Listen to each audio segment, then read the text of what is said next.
Will the audience please stand?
Thank you. You may be seated.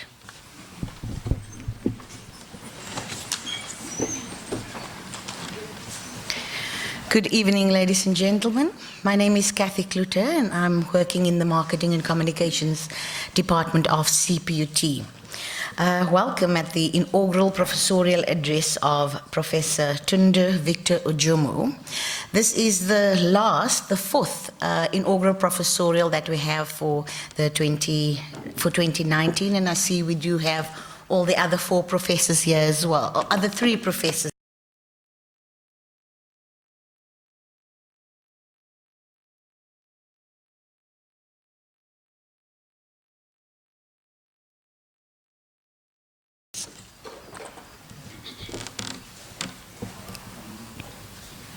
The bathrooms for males, it's on this side, but you have to use that entrance.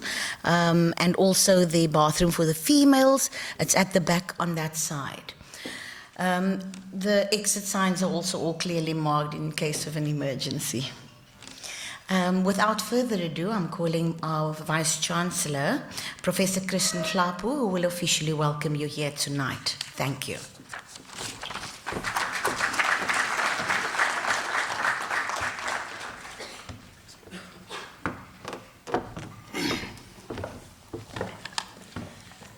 Thank you very much, Program Director. I think half of my task is done in terms of Section 16.1 of the Occupational Health and Safety Act, because as the Vice-Chancellor, it's my duty to ensure that all our guests, all our staff and students are safe on campus. Otherwise, it will be a big trouble. Thanks, Gethy, for giving us house rules, as well as the evacuation gates. Allow me to make a few remarks before I get into my speech and talk briefly about the institution where we are going. At this institution, we are currently talking about a number of changes. And some of these particular changes, they are in research and innovation. We are talking about changing the research culture, but we know that talking about changes or research and innovation culture is easy, but putting that into practice is very hard. You don't change culture through emails, WhatsApp, and memos. That's why I've made it my task to be here at each and every piece of professorial address. Because the idea here is that one conversation at a time is critical. We wanted to ensure that we engage, and we remain an engaged university, also engage families. We have said, as the new administration, that we will listen, will engage, and will commit. It is about building the capacity of staff and students to engage, while fearlessly forging the future of CPUT. Hence the speak of one smart CPUT. This oneness is about soft issues that we sometimes neglect. It's about coherence. It's about getting to know our people. It's about shaking hands and asking people, how do you do?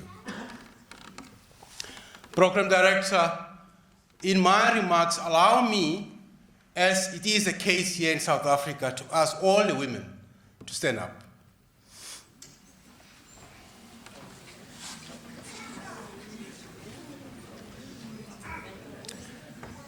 On behalf of the executive management of the institution, may I wish you Happy Women's Month.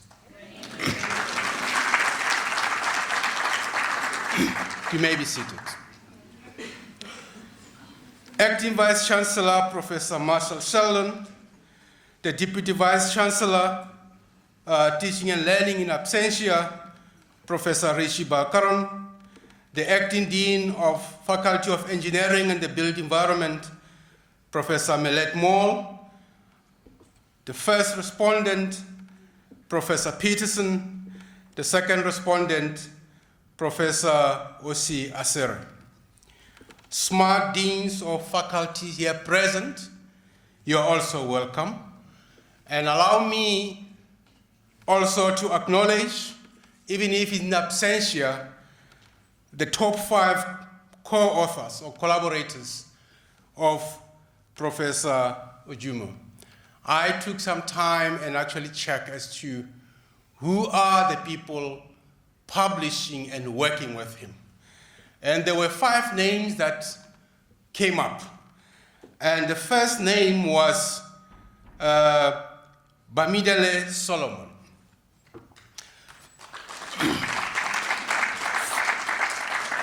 From Obafemi Awolowo University. And we have Richard Akinyeye, and of course from Ekiti State University, Ado Ekiti. And the third name that came up in this collaborative work was Babatunde Abiodan from University of Cape Town. And the fourth name that came out was Oladele Bello from Baker Hughes Incorporated. And the last name was that of M.O. Daramola from University of Witwatersrand. I'm doing this purposefully because the journey of publishing, the scholarly journey, it's about collaboration. It's about building bridges. And I must actually say I was impressed by looking at a wide range of collaboration that Professor Ojumu is covering. Allow me to also acknowledge our staff and students, our guest of honor, Professor Ojumu. It has been a while. Prof, it has been a while. Otojo Meta, Professor Ojumu.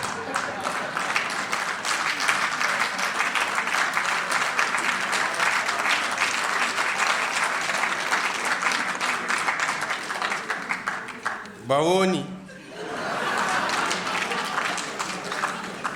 Shuadada. Shuadada? Good. Distinguished guests, I normally, to ensure that I've included everyone, I normally seek refuge under the maxim of law that is called de minimis non curat lex. That means that even if I didn't mention your name, I'm sure that the two of us will still be friends. So allow me to seek refuge under that maxim of law. Dames and heren, goeienaand. Good evening, ladies and gentlemen. Molweni mawetu. Eku irole.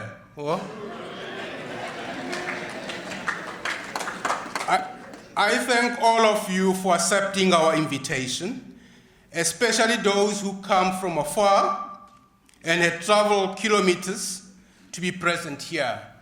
I was talking to the respondent here, who's coming all the way from the US, from Penn State.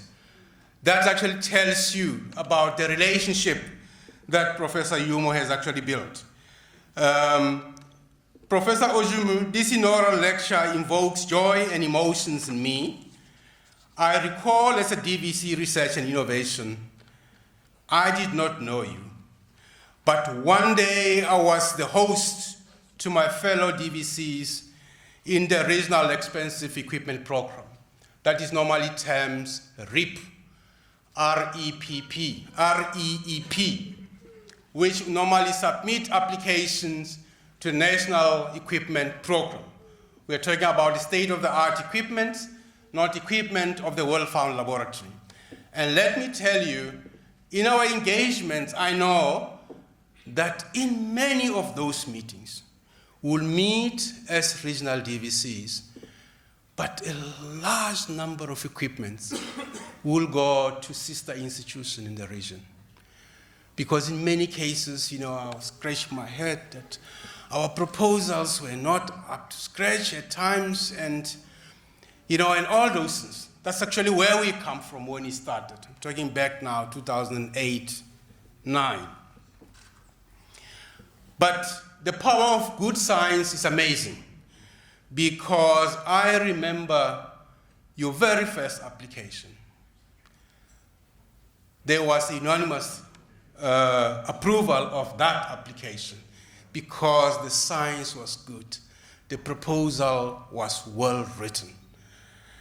So, and we made our mission then that the whole question of acquisition, maintenance, and development of the state-of-the-art equipment at CPUT is one of our missions, because we must actually provide an appropriate research infrastructure to ensure that research is going somewhere.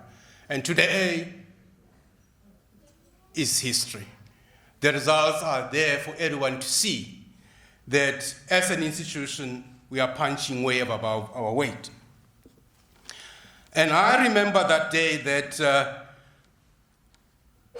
one of my disappointments was that after getting this piece of equipment, it took a long time to commission it. And I was actually worried. I said, I just hope that my fellow DVCs will not actually say, but we have told you. This equipment could have been better somewhere else. But let me tell you that the tenacity of the gentleman that we are honoring here today is amazing, because he never gave up. There was training. I remember he went abroad for a training of this piece of equipment, which was worth about 9 million at the time, if I recall, which was actually a good piece of equipment. And of course, the budget to commission it became the second hurdle, particularly if research culture is not actually there when he started. And it also took a long time, really, to commission this piece of equipment. And let me tell you, in all our engagement, I don't remember at one stage where Professor Ojumu said, I'm leaving Aurora, join sister institution because of lack of support and that. The man persisted, and today he's a C2 rated researcher.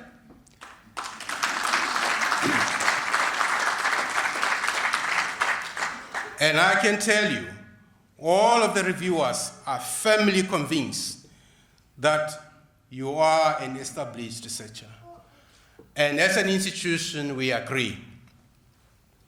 And I can assure you that with proper interventions and support, which we commit here tonight, our first A is here.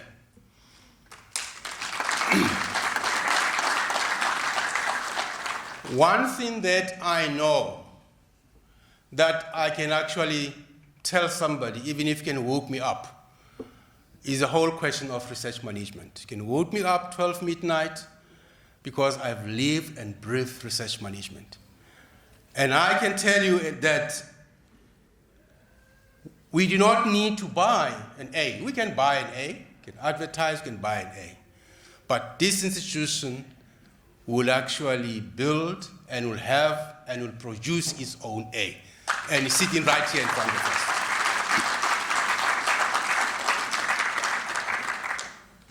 Well, I've talked about the beginnings, but we know that every beginning is hard. And people are saying every change is very hard in the beginning, mess in the middle, but fabulous at the end. So we are now at the end, and everything is fabulous. It's fantastic. And it's because of stalwarts like Professor Ojumu. I also ask myself questions, Program Director, as to what is a good H index for a professor in engineering. I also ask myself, what is a good H index of a CPUT professor? And because this is a life that I've lived, I always look at these indices to say, let me gauge this particular person to check. How does he size up? How does he measure with his peers? And I look at those H, I, and G indices. And when I look at the citation of this man, and I think this man does not deserve a C2.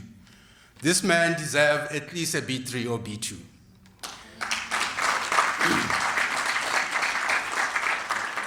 Citations were over 2,000.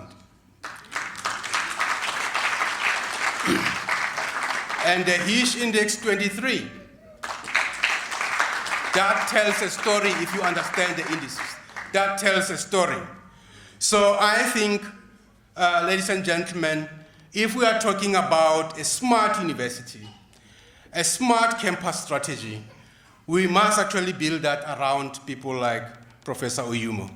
Smart university, smart people, smart education, smart research, smart governance, smart experience can only happen if we take care of people like Professor Ojumu. We as an institution believe in Zen tradition because these traditions speak of the beginner's mind. We always make room for learning because those who keep their minds open can actually learn new concepts. Those whose cups are always empty will always move to higher levels of achievement and fulfillment. Never be reluctant to ask even the most basic of questions, and smart organizations strengthen themselves ceaselessly. Program Director, in conclusion, we have great challenges and great opportunities as higher education sector. However, all of us together, we can reclaim the higher education space by supporting the events such as this tonight. Allow my friend, a fellow DVC, send me a particular verse, and I would like to extend that particular verse to you. This verse is Samuel 1, verse 25:6. Is actually saying, long life to you, good health to your health and your household, good health to all that is yours. So I'm actually passing that to you to say, may you have good health, may you produce more for this institution. We are going to build this institution around you. And I also want to thank Sisi, the wife, and the family for coming all the way from Nigeria to come and actually support the father.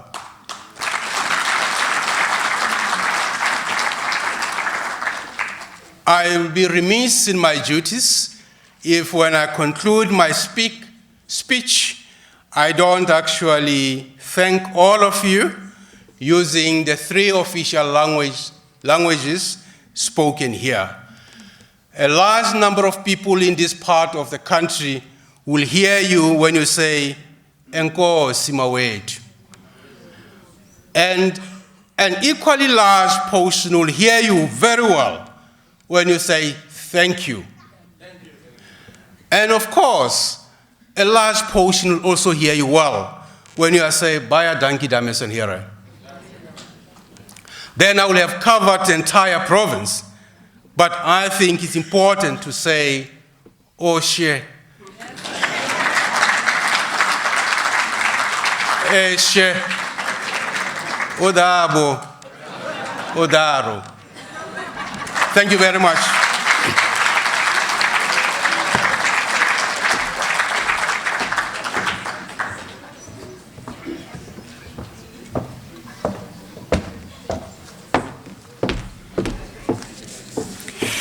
Thank you to our smart VC for this smart and warm and inspiring welcome. Thank you. He is so smart. Apart from the 11 languages we have in South Africa, he added another one also to his vocabulary, so which is awesome. Thank you. I'm going to call Professor Millet Mall. He's the acting dean for the Faculty of Engineering and the Built Environment, who will read the citation of Prof Ojumu to the stage, please. Thank you.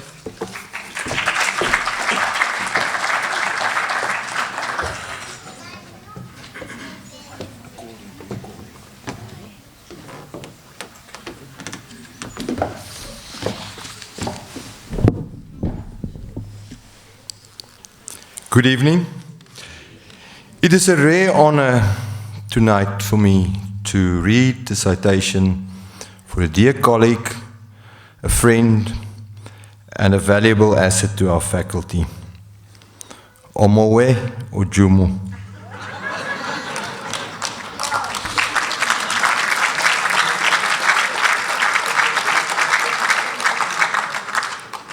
Tunde Victor Ojumu is a professor of chemical engineering in the Department of Chemical Engineering at our faculty. He lectures mainly on the BTech program, supervises graduate students, and collaborates both locally and internationally with scientists and engineers. His research interests cover bioprocess and environmental engineering, with a strong focus on fermentation processes, biohydrometallurgy, and materials. Prof Ojumu successfully supervised more than 15 master's students, 4 doctoral students. He's currently supervising 5 doctoral students, 10 master students at various stages of their programs, as well as postgraduate students registered at other institutions, locally and internationally. In addition, he is currently mentoring 2 postdoctoral fellows. He has published more than 80 research articles and reviews in the form of peer-reviewed journals and book chapters, and presented more than 40 papers at national and international conferences. He also reviews manuscripts for reputable scientific journals in his areas of research. Prof Ojumu is an NRFC-rated researcher and obtained a first-class division in BSc Honours Chemistry from Obafemi Awolowo University in Nigeria in 1994. He completed an MSc in Chemical Engineering in the same institution in 1999 and a PhD in Chemical Engineering in the University of Cape Town in 2008. He attended the HLA school, Agodi Ibadan in Oyo State, Nigeria, and completed his secondary school education at St. Patrick's Grammar School, Orita Basurun, Ibadan, Oyo State. At the OAU, he was introduced to the act of writing by his final year BSc supervisor, a food chemist. Sorry, just a moment.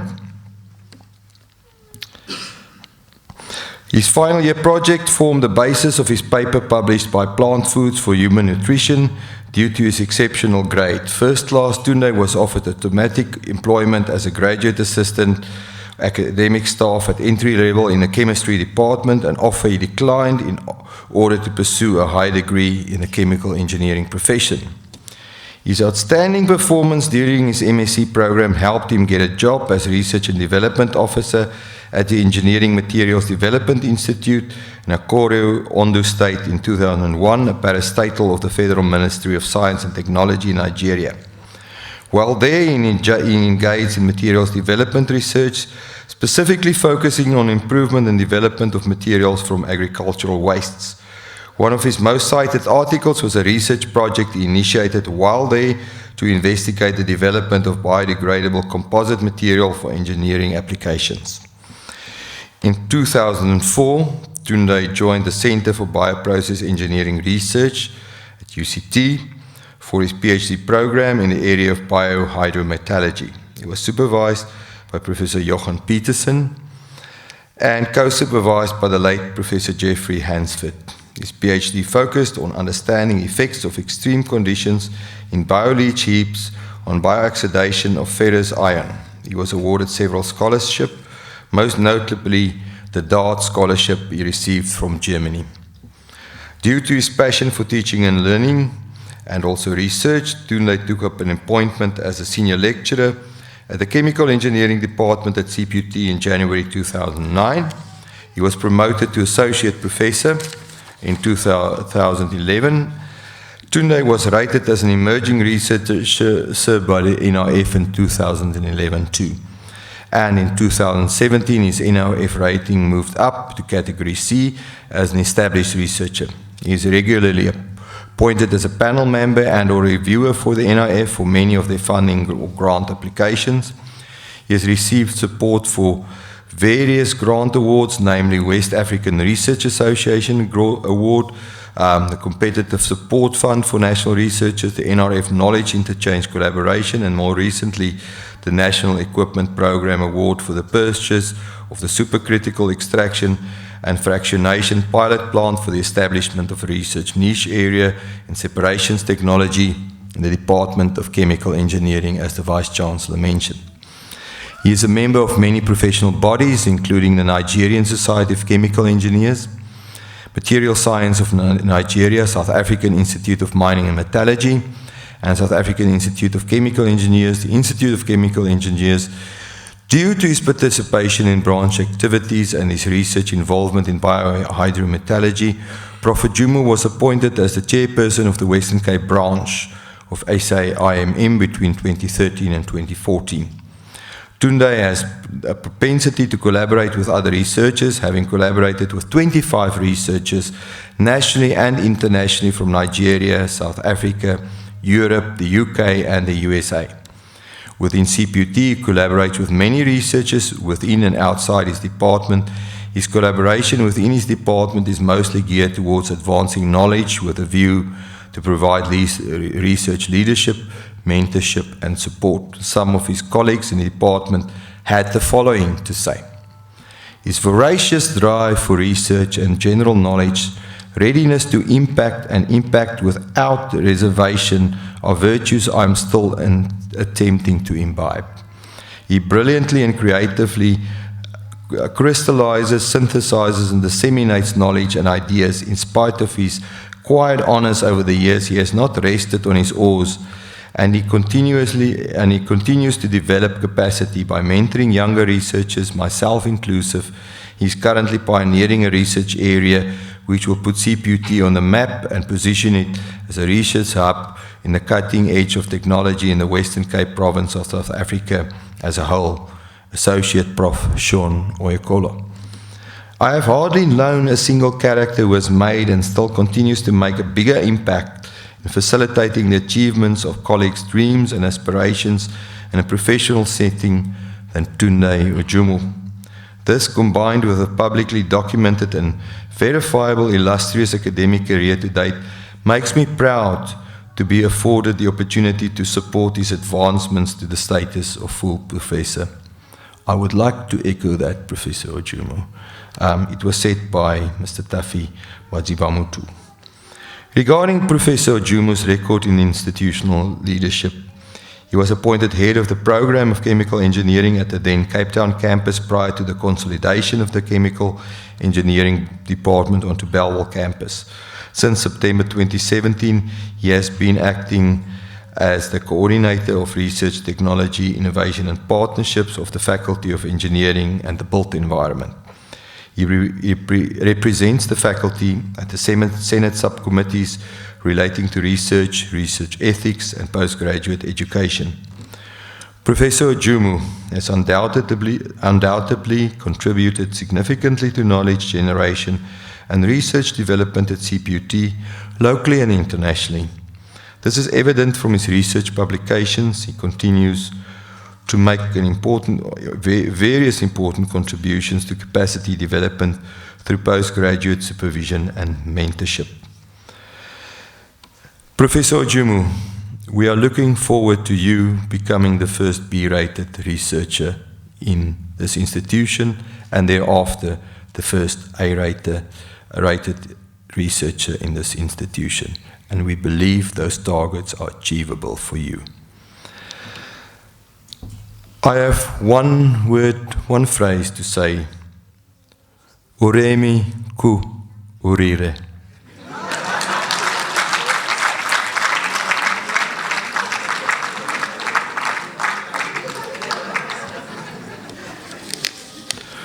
Omowe Ojumu, I would like to call you to the podium to present your inaugural address into this special and elite community of professors of this institution of ours.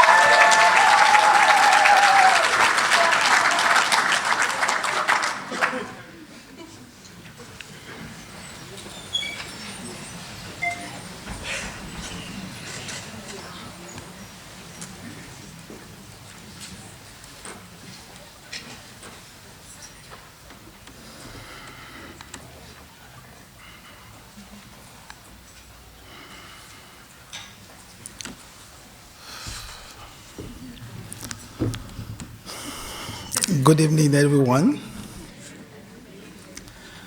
I'm really honored to give my inaugural address. Firstly, I want to thank the Vice-Chancellor, Professor Nhlapo, the DVC Research, and the Executive Management. I want to thank all my friends here. I want to thank my Assistant Dean. Let me end by saying all protocol observed. It's going to be difficult for me to mention everybody here. I just want you to know that you are very important to me and you have contributed so much to this success story.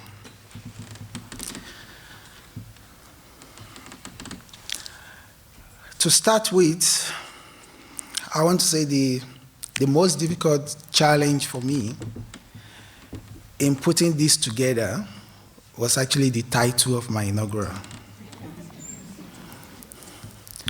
I battled so much thinking about how I can bring everything into perspective, knowing fully well that I've contributed in so many areas in my attempt to mentor others and to motivate some of my colleagues in this journey.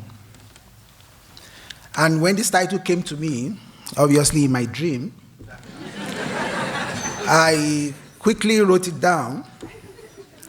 And again, I thought to myself that, oh, this is a nice way of bringing everybody together and teach you a bit of chemical engineering. Because I know it doesn't sound engineering, but you are going to hear a bit of engineering jargons. So thank you again for coming. So the title, as I've put it, Exploitation of Earth Resources for Man's Benefit, More Values, More Problems.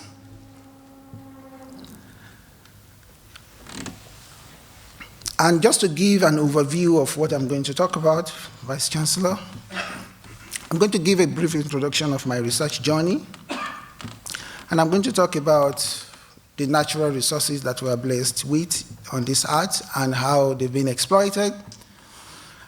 And I will mention, I will highlight our contribution in this area of how we have contributed to recovery of the values from selected resources. And I will go further to talk about problem associated or the resultant effect of these exploitations, which will lead to how we have developed some materials from the so-called problems. And I'll highlight my contribution also on some of the areas, especially in biomaterials, materials that we have developed, and also have found my way somehow, maybe by, I don't know, collaborating with my friends, the kind of scientific engagement discussion we normally have in our offices, have dabbled into looking at materials even for health benefits. Then I will be closing by talking about what we are going to be looking at in the future, because I still consider myself a very young boy, if I can say that. I'm still full of energy, and I found this profession very exciting.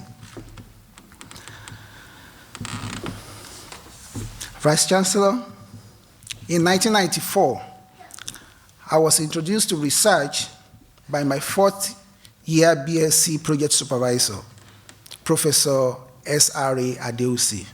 I'm very sure he's online now watching. At a time when I was a young boy, and I was eager to graduate my BSc chemistry to start working in an oil company. Obviously, the most paid job that you can get in Nigeria. I still remember very clearly the title of my BTech, of my project, Bioavailability of some material, of some minerals in simulated cassava and leaf protein diet. It was the time when strange death and malnutrition were related to consumption of cassava products. The cause of death was as a result of cyanogenic glycoside contained in cassava, which may be converted to cyanide when improperly prepared cassava products is eaten. It was an in vitro study which shows that fermentation method of preparing cassava is actually able to reduce cyanide component of cassava such that it can be safe for eating. And in addition to that, during fermentation, lactic acid is produced during fermentation of cassava, which promotes availability of materials, of minerals that is contained in vegetable, such that it can be available for body nourishment. So you wonder, eating cassava, a general, common food in Nigeria that's usually associated with, poor people, but eating it with vegetable, you can actually promote your nourishment. That is if the cassava is prepared very well through fermentation. Vice-Chancellor, this actually set the ball rolling for me, and my final year project contributed to this paper, which my supervisor, Professor Adeusi, actually forced me to write then when I came back for my master's at the same institution, even though I was in another department.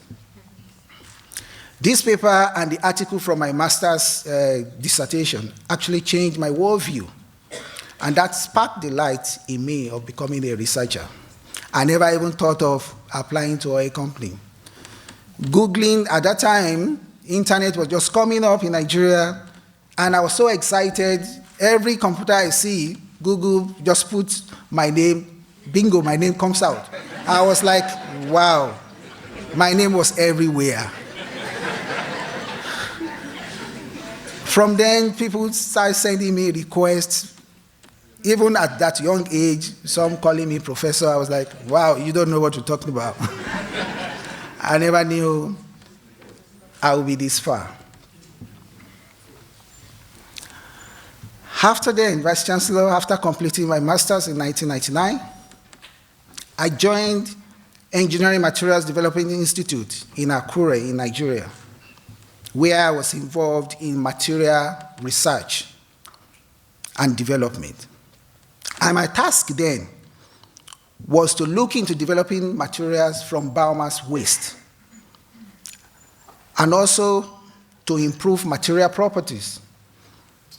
And before I left the institution, joining Cape Town, we were able to publish 2 papers, which were published almost at the same time in 2003 and 2004, respectively.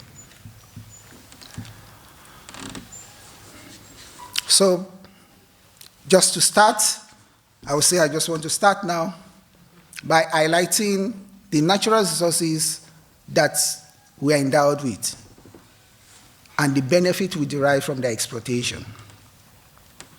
As we can see, I've put some pictures, and I'm sure we can recognize some of them. We have benefited so much. We live in a rapidly changing world. Technology is fast improving at an unprecedented rate. And this has also led to increase in population, leading to increase in our demand for materials, for food, for minerals, obviously for better living standard. And we can see that our activities are actually starting to influence, not even starting, we have been seeing it, influencing the environment. We've been polluting the earth. And our concern actually is the sustainability of this earth and whether it will be habitable in the future. As it was said by Craig et al. In 1996, that while exploiting the earth resources, it should be carried out in a manner that we don't damage it irretrievably, so that our future generation at least can have somewhere to, a decent, a safe place to live. Natural resources on this planet are enormous, as I've listed. I'm sure the list is not exhaustive, but I've tried to classify them into 2 main groups: renewable and non-renewable resources. Renewable replenish itself in a short time scale, minutes or hours or years. With our examples: water, wind, solar energy. Well, although we have this sense that these resources, they are easily replaced when used, but I'm thinking maybe we need to revisit our assumption that they can never run out. With our recent experience with fresh water, day zero was almost becoming real. I'm sure we can attest to that. Let's consider the good side of exploitation, and I'm choosing mining specifically. Mining in this country has shaped the country that we lived in. We can name examples. Mining industry is indeed unique in the sense that you find mining industry in location where you can find mineral ores. And compared to all other industry move to where people live and provide services. So it means that where mining is, that's where you find minerals, and that leads to development of, township, city like Kimberley, Johannesburg. They were developed as a result of mining activities in those places. It attracts huge foreign investment, and also it has also shaped our workforce. Institutions are built, obviously, to develop skill, because we need some skills to extract valuable products from our ores. It's actually shaping our labor market. And we know, even the country has attracted maybe somebody like me, obviously, even though I'm not working in the industry. You find neighboring laborers from neighboring citizens coming into the country. So it has actually changed the landscape. Our labor market. Then it is also important to note that the first workman compensation fund was actually established as a result of mining. And more importantly, the South African Institute of Medical Research, mining contributed hugely to the establishment It is, if we take, for example, coal, that's our main source of energy in the country. And we are still going to sit with it for a pretty long time, even though we are finding alternative. But the reality is that it's cheaper. And we have not found alternative that is comparable in terms of the economics. More importantly, if we look at Sasol, the fuel that we're using is from coal. So actually through mining, the country has actually saved a lot of money by not importing fuel into the country that much.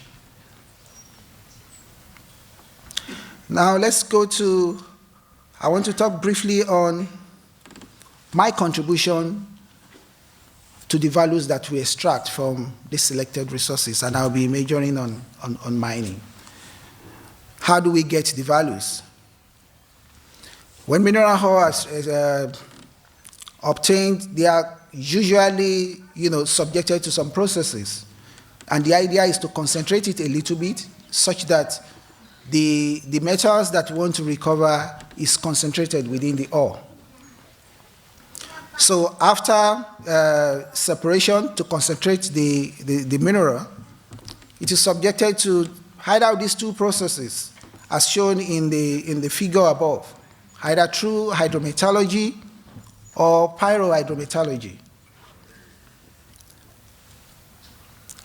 Pyrohydrometallurgy involves heating operation. And that might lead to some, usually lead to,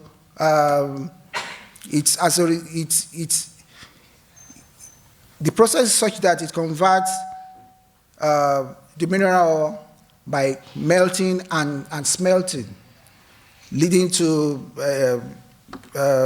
pollution, sulfur dioxide is emitted, and all stuff like that.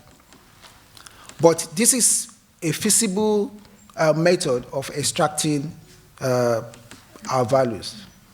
The other is hydrometallurgy, which consists of operations such as leaching, in which the metallic compound either selectively dissolved from the ore using an aqueous solvent. And of course, to get our values, there are other processes that still need to be followed, as you have seen. Through electrowinning, you get our product in solid. But on the figure, I highlighted a point in red. Vice-Chancellor, that's actually where I concentrated most of my study, stops there. I was interested in getting the values in solution. And other people are busy with getting the values from solution into solid. Maybe that comes at your goal that you put on and all of that. But my interest has been dissolution of the metal of interest into solution. Vice-Chancellor, I was talking about hydrometallurgy, but we found that our knowledge of biotechnology also gave us some insight that microbial interaction with mineral do occur. And when that happens, hydrometallurgical process can be extended to extract metals from mineral of low grade, which ordinarily will not be economical when we look at hydrometallurgy or pyrometallurgy. So biohydrometallurgy is a subdiscipline of hydrometallurgy that exploits attributes of microorganisms to facilitate separation of elements from mineral ore. And it is considered as an alternative to chemical leaching method. The benefit of hydrometallurgy lies in its application to metal extraction from low-grade ore, which might not be economical by using pyrohydrometallurgy.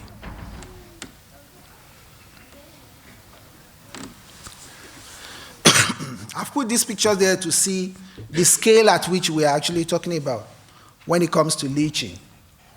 The one on our right is a tank leaching, and the one on the left is tank leaching, and to our right is heap leaching. One of my responders is actually an expert in heap leaching. So this picture, brings to mind the scale at which we are talking about. And for some years, my interest in bioleaching concentrated more on the application in heap leaching. So one of the pictures is expanded for you to see so that we can appreciate the scale we are talking about. That's a typical heap leach operation. And just to let us have a sense of what we're talking about, what we are seeing there can be more than 3 kilometers long, and in terms of height, it can be up to 12 meters or more. So these are mineral ore stacked such that there is no direct contact between the mineral and the ground surface, and obviously to prevent contamination to groundwater.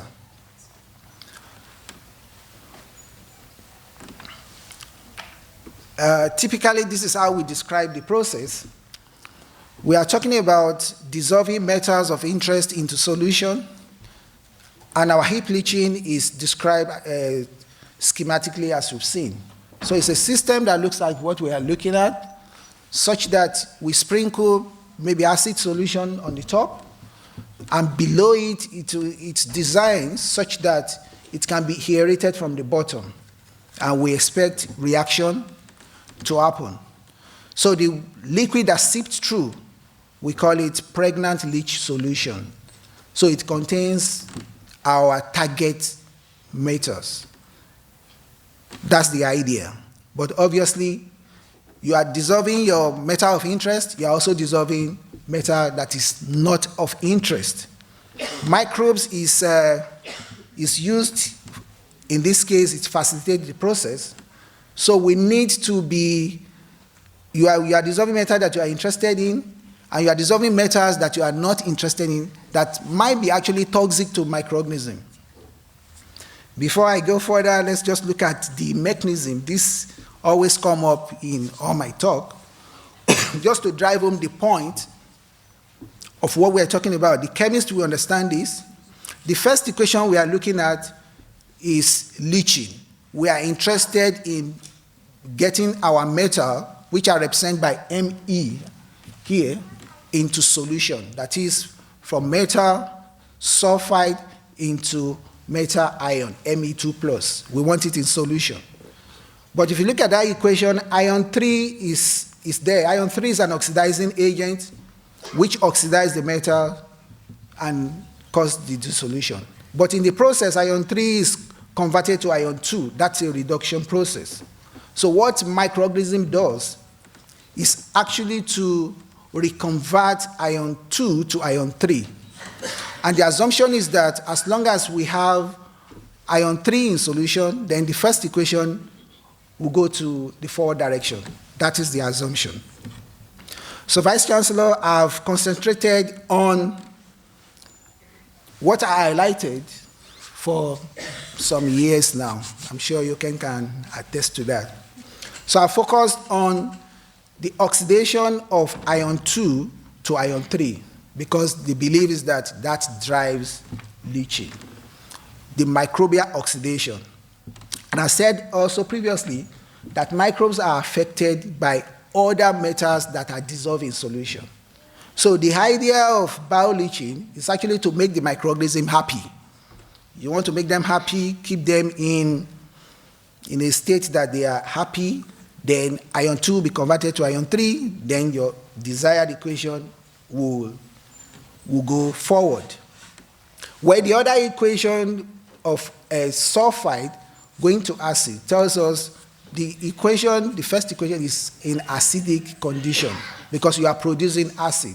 So bioleaching is actually an acidic reaction. We are talking about a pH that is between 1 and 2. That's highly acidic. How do we study it in the lab? It looks like that. So those are some of the stuff that we are playing with in the lab. So from experimental setup like this, we are able to make some informed decision and also advise on how bioleaching can be maybe more efficient for metal recovery.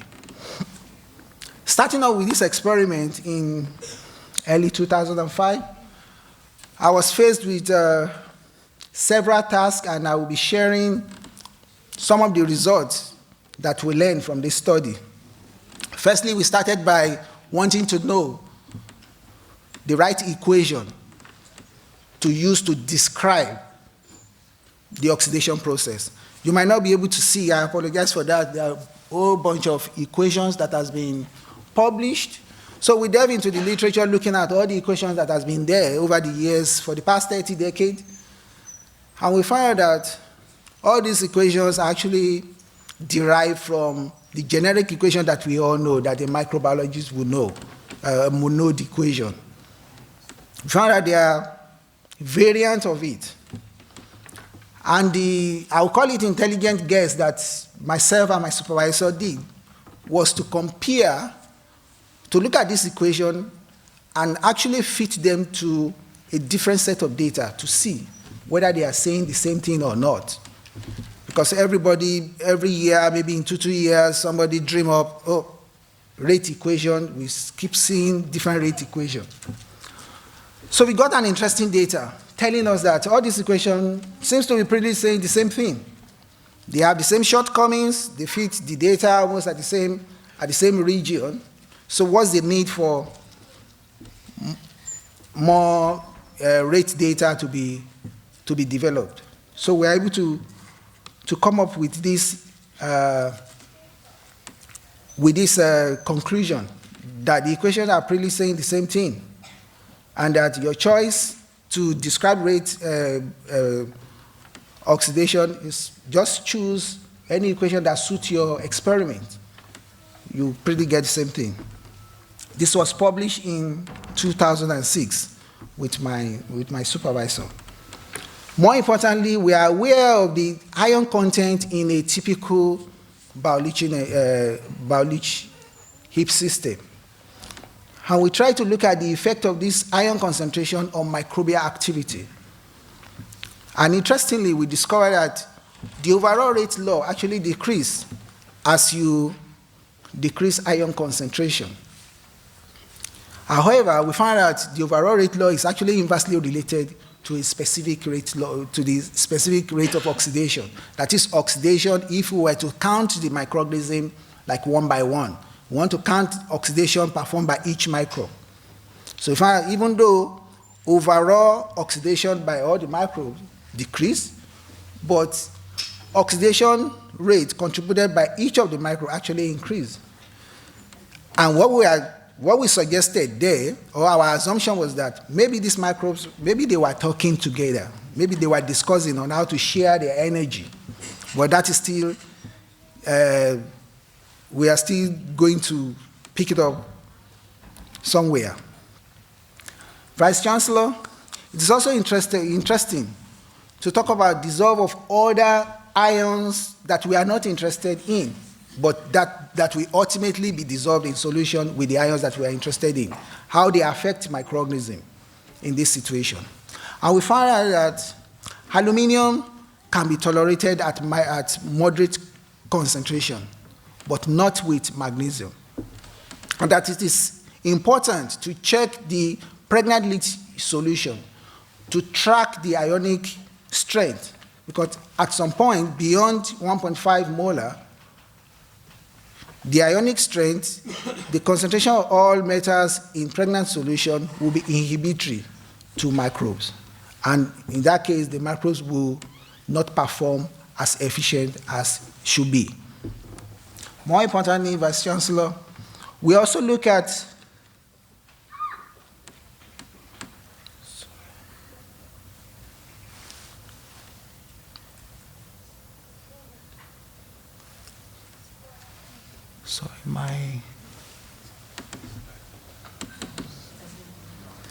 does it want to work?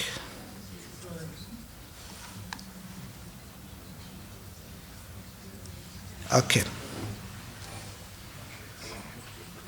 Sorry about that. So we look at the effect of temperature trying to understand the effect of temperature in the region, the temperature that you might likely find in the heap. Because one thing that we also need to know in heap operation is temperature can be as low as sub-zero, and it can be high as 100. We are talking about an equation that is exothermic. So heap itself can sustain temperature once you get it started. So we are interested in knowing the range of temperature under which these microbes perform, but specifically about mesophilic microorganism. That is, microorganism that performs in the range of, that has the optimum condition of temperature in the range between 30 and 40.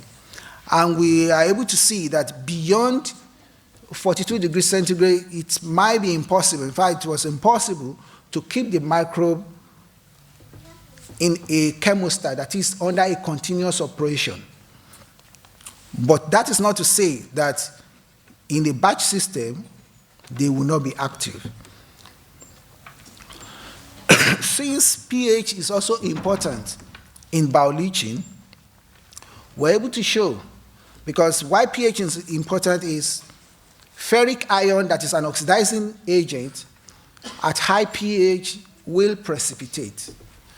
And to get your equation, the equation that I showed previously, you need to keep ion 3 in solution. If ion 3 is not in solution, then your reaction stops. And ion 3, whether it's in solution or not, is dependent on pH. So we need to keep track of pH.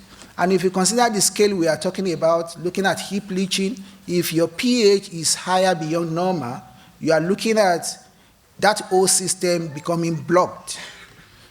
Something that is as long as 3 kilometers, 12 meters, clogged up. That kind of scenario can happen. So we are interested in knowing how to keep ion 2 in solution.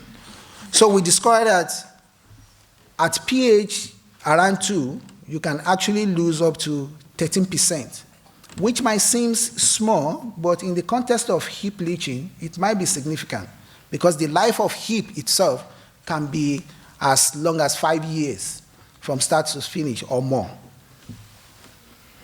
But interestingly, we found that at low temperature condition, there's minimum precipitation in pH, and that the rate of oxidation actually follow a first order kinetics. More importantly, in this study, we took a step back to revisit our assumption. We are looking at a fairly complex system, and we are testing all these parameters in an entirely different system, a continuous system. And we are saying maybe our assumption might not be that correct. Why not look at this study in a system that mimic the kind of operation that you get on the heap? So we are not looking a stir tank reactor, but we are using a column with the assumption that if we can pack several columns together, that can mimic or represent the kind of structure that we see as heap. So we carry out this experiment with my, in fact, Pfizer happens to be my first master student when I joined CPUT in 2009. Did a fantastic job. And here we saw that the rate is higher in the packed column compared to in a stir tank reactor. And at the rate of oxidation, I haven't looked at the activation energy of the reaction, that it might be controlled, that it's actually controlled, is both diffusion and chemical controlled, unlike in stir tank reactor that is chemically controlled. So that gave us some insight that, okay, the rate is higher in column than in stir tank reactor. And this was also confirmed by other study. More interestingly, I've been talking about ion precipitate as an unwanted phenomenon. This study, also carried out by Pfizer, also showed that maybe the precipitate might not be that something we don't want. Maybe we need to look at how we are going to manage it. Because this study shows that microbes actually attach to this precipitate and thereby improving oxidation of ferrous. So iron precipitate bad, but you don't want to get rid of it completely. We better find a way of managing it such that it doesn't become problematic. And in a follow-up study by Wemma, we are able to show, also in a column study, that by managing pH systematically, we can reduce ferric ion precipitation by 50%. And we're excited about this, this paper. This was presented in one of the biohydrometallurgy symposium, that changing the pH of your system from 1.7, where you expect that fairly amount of ion will have been precipitated, and drastically changing it to 1.3, we can reduce precipitation by 52%. Vice-Chancellor, we also look at studying the same, looking at this problem at low temperature condition, which might mimic also the kind of temperature that you found in the heap. So we are saying here that a threshold ferric ion concentration above which precipitate occur, can happen, and that ferrous ion oxidation and ferric precipitate actually happen simultaneously, because the assumption was that maybe you need fairly amount of ferric in solution before the precipitation happened. But we found in this study that they occurred simultaneously. So I've been talking more about precipitation. We went further. I don't want to bore you with this, but the interesting thing we found here is that also I had some brainstorming session with Yoken, I remember sometimes in, I don't know, maybe 2015. And what came to the bear was that ferric precipitate also occlude or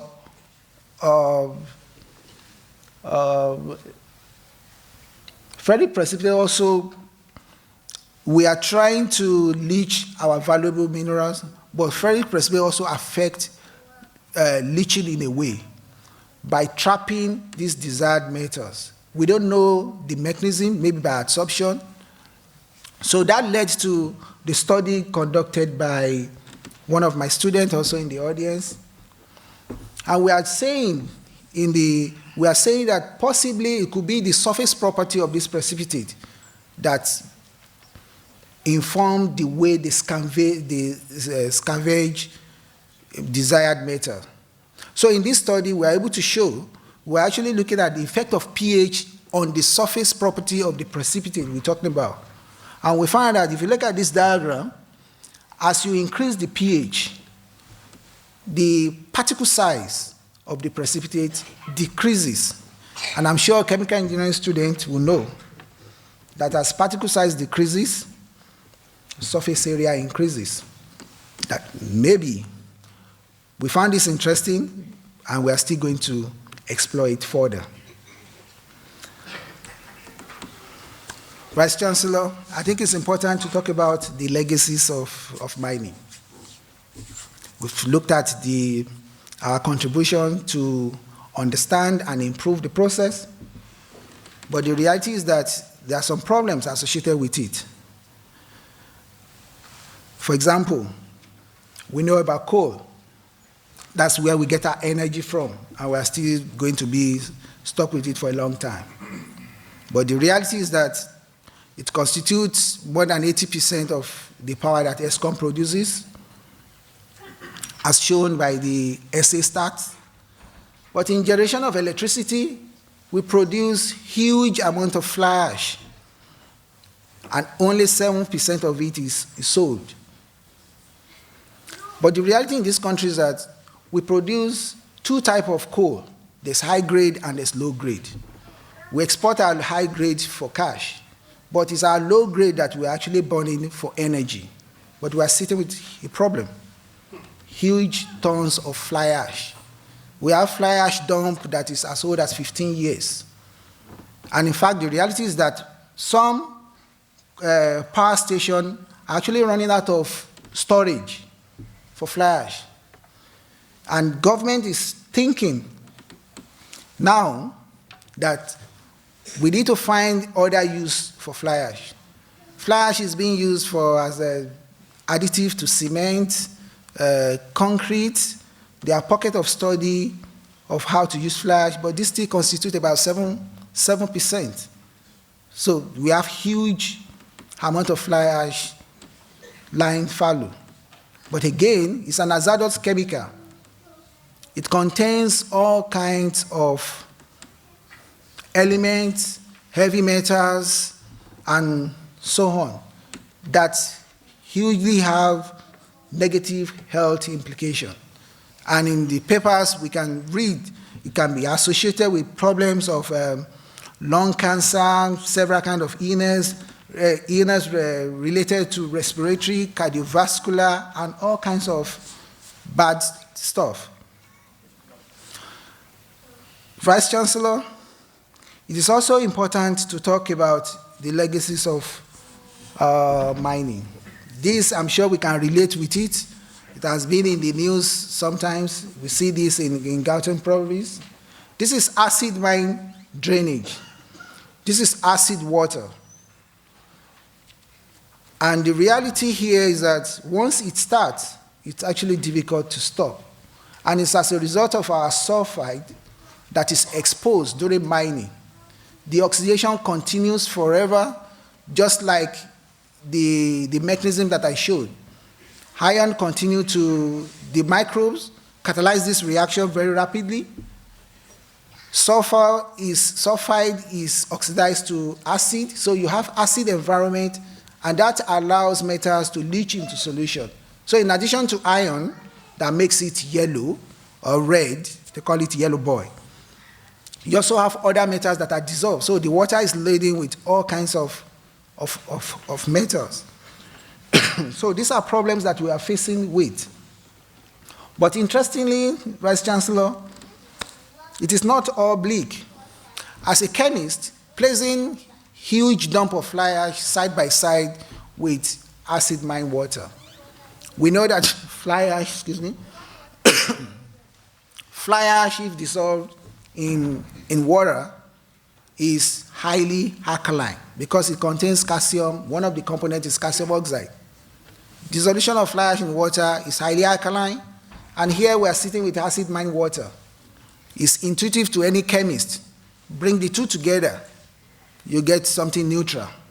So this was actually the start of collaboration with Professor Leslie Patrick at UWC. So we started with co-disposal of AMD and fly ash. And the intention here is to reduce the sulfate content of acid mine water. So we found out by dissolving fly ash in acid mine water, that raises the pH of acid mine water such that sulfate can be precipitated as gypsum. So we have done several studies here, and we have produced several students together on this work. We went further, Vice-Chancellor, by scaling up the process to 80 liters, and more recently, we have this 1,000 liters pilot plant still currently being tested at ESCOM research facility in Johannesburg. So they gave us a space, provided us with the materials. We are still testing the performance of this pilot plant, and the result is actually exciting. The student that's Rosiki that conducted this study is currently in the US now. The professor came from the US, saw his presentation, just grabbed him, gave him a scholarship. He's doing his doctoral study in Missouri State University in the US. Vice-Chancellor, we didn't stop at that. Co-disposal, fine, but we can do more with fly ash. So that led us to thinking. In fact, in this case, before I get to that, we look closely into biohydrometallurgy, thinking about what we can do with the so-called ion precipitate. And having discussion due to my, usual interaction with my colleagues in the department, I was having a talk with one of my colleagues, Dr. Chowdhury, also in the audience. What is this thing that you always talk about, jarosite? Oh, I'm also working on photocatalysis. Ion jarosite, is that not ion 3? Wow. Okay, that forms basis of our collaboration. So we discovered that with jarosite from biohydrometallurgy, you can actually improve the catalytic activity of titanium dioxide. This paper was published with Dr. Chowdhury, and we are still, because this is just a preliminary study, and I'm sure we are still going to take it further in the future. Thank you, Dr. Chowdhury. Vice-Chancellor, the fly ash story continues. Yes, it contains unwanted metals, not too good, heavy metals, but it's also rich in silicon and aluminum. And that's a good ingredient for synthesizing zeolite. As we speak, the government is actually trying to declassify fly ash as hazardous material. But the success of this is actually resting on us, because if they declassify it, then we should be able to come up with process such that it can be used in a safe manner. So this forms the basis of our effort to find alternative use, such that we can begin to see fly ash as a resource and not as a waste. So we are looking at synthesizing zeolite from fly ash because it contains the necessary ingredient, even though alongside with it, you also have toxic materials in it. And what are zeolites? A typical zeolite is what I've shown. It consists of aluminosilicate compound. And the interesting thing about zeolite is that they can have definite pores. You can use it in purification of water, even purification of gaseous compound. Because of their definite pores, they allow certain metals to go in and prevent others. That sounds like a sieve. So because they have various pores, they also have huge high surface area. And they are also used as in catalysis. So we have actually played with various methods trying to synthesize zeolite. More recently, our first student that we graduated here was actually trying to show that we are looking at scaling up of the process. The chemistry of zeolite synthesis is understood, but it stops at a laboratory scale. But if we want to make good progress, we need to find how to scale it up such that we can produce this in bulk. So that formed the basis of my collaboration with Leslie Patrick. We've started with trying various impeller, the effect on the product, because the reality is that impeller also have certain characteristics. Zeolite is so sensitive that if you don't use the right impeller size, you can get mixed phase, and they are efficient when they are in pure phase. So here we found Dakalo was able to show the type of zeolite, the type of impeller that is necessary to synthesize a pure phase NaP1 zeolite. We also went further to look at how we can manipulate the method of synthesis such that precipitate or unwanted element report differently. Because in the production, in the synthesis, you also generate huge amount of waste. So the interest is such that you want your unwanted metals to report in your waste and not in your product. So my student, Venan, was able to show that by different methods, using different methods, we can actually choose where our waste reports to. And that can actually help in our goal to develop a scale-up process. More importantly, we also discovered that the wastewater can be recycled up to 100 times, and we are still able to get a pure phase zeolite.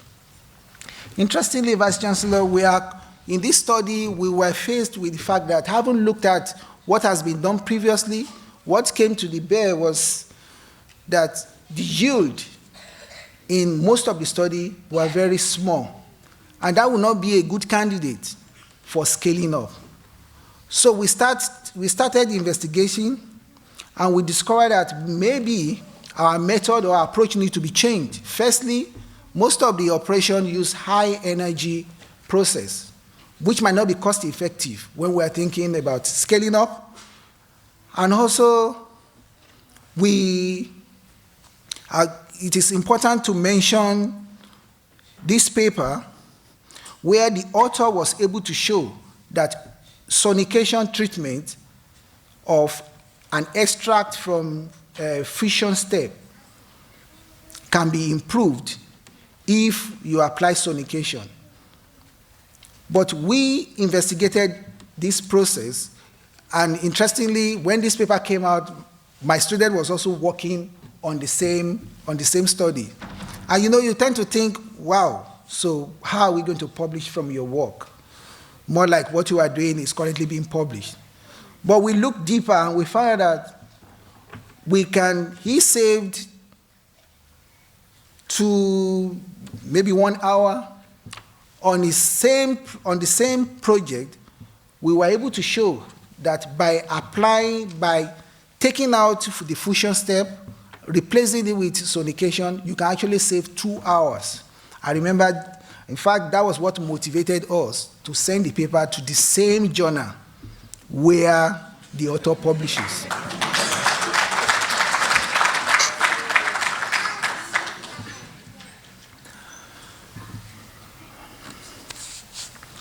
More importantly, our goal was to develop a scale-up process. After playing around, trying to find factors that affect scaling up and all of that, but we were still not able to come to terms with the fact that the yield is small. My current doctoral student, together with another doctoral student I just completed, we are actually able to show, and it seems we are having light at the end of the tunnel, Vice-Chancellor, that by selectively extracting this ingredient from fly ash, we are seeing that we can actually get zeolite to be scaled up from fly ash. I'm sure he's in the audience, Miss Zenzele Nhlapo. He was able to show that selective extraction of silica and alumina can improve zeolite synthesis. She was actually synthesizing ZSM5. So there seems to be light at the end of the tunnel, and we are currently in the process of filing a patent application with a Technology Transfer Office.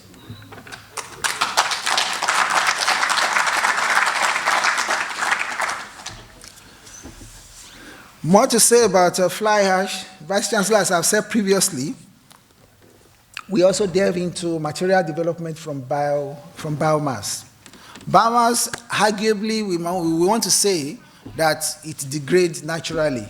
Yes, we know that. But the thinking here is that instead of wasting away, degrading naturally, we can also harness it to do other things. And most notably here, most work that has been done, Vice-Chancellor, has always been using it as an adsorbent for wastewater treatment. But we took a different route by looking at the application in catalysis, and more importantly, in the production of biodiesel. Biodiesel seems to be a buzzword. Almost everybody is working in biodiesel. I got that. In our recent publication, which actually we are very proud of, I describe it as a weekly cited review, published by one of our postdocs that we hosted in 2011 to 2013. We were able to show that development of heterogeneous catalysis is actually the way to go in the synthesis of biodiesel, and that it should be such that it is produced on a continuous basis, not the batch system that most industry are operating. And that we can beat the cost if we target catalyst development using biomass and not synthetic chemicals. This paper actually opened a lot of studies. After this publication, there are a whole lot of studies testing catalytic potential of biomass. Name it, rice husk, cocoa pod, and all of that. And we contributed to this as well. During my sabbatical in 2015, I was in Obafemi Awolowo University for 6 months. We were able to explore a development of catalytic material using the biomass available there. Several papers are still in process. These are about 5 publications that we got out of it, and several students. We have this, it has been perfected. We can synthesize, we can produce catalytic biomass. One of the students is even in the audience. He recently joined me now for his doctoral study. But we cannot stop there. We need to find a way to immobilize this catalyst such that a continuous operation can be sustained. And my current doctoral student now, who I believe is in the audience, is looking at how to retain the catalyst in a typical reactor such that it doesn't wash out. And more importantly, we are targeting oils of high free fatty acid, which is usually problematic because you incur another cost of pre-treatment. So we are looking at how to modify the biomass catalyst that we've produced such that we cut out the pre-treatment stage. And I believe Emmanuel is in the audience, and that is his task now, Vice-Chancellor, to look at how we are going to modify the catalyst such that we cut out other stage of pretreatment. My other interaction also, Vice-Chancellor, you've talked about this, with my colleague, Mr. Tafi, also in the audience, I believe, about recovering bioactive compounds from biomass material. And what came to mind here, one of the catalysts that we developed from cocoa pod, we discovered that the same cocoa pod contains more than 20 bioactive compounds that have potential as antioxidants.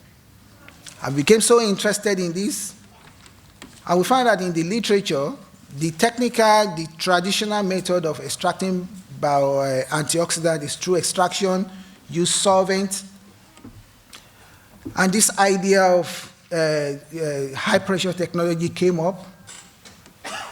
And I want to thank you, Vice-Chancellor. I remember you have said it when you were at DVC, you contributed to this success story, to getting the supercritical pilot plant that cost us so much sleepless nights. I want to thank my collaborator as well, Mr. Tafi. Vice-Chancellor, I would say that I'm sure you are aware that the launching is sometimes next month of the pilot plant. We are so excited about it, and we are looking forward to breaking higher grants.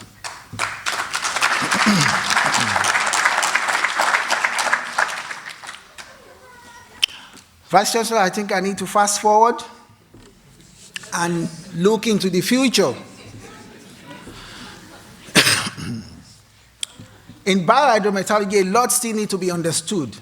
We are just starting to understand the chemistry at interfaces. And interestingly, one of my respondents gave an interesting talk alluding to interfacial chemistry. I think we are going to pick that up in the future. We discovered that chemistry of interfaces will actually answer some of the questions of ferric precipitation, reduction in the efficiency due to ion precipitation. We are looking into this, Vice-Chancellor.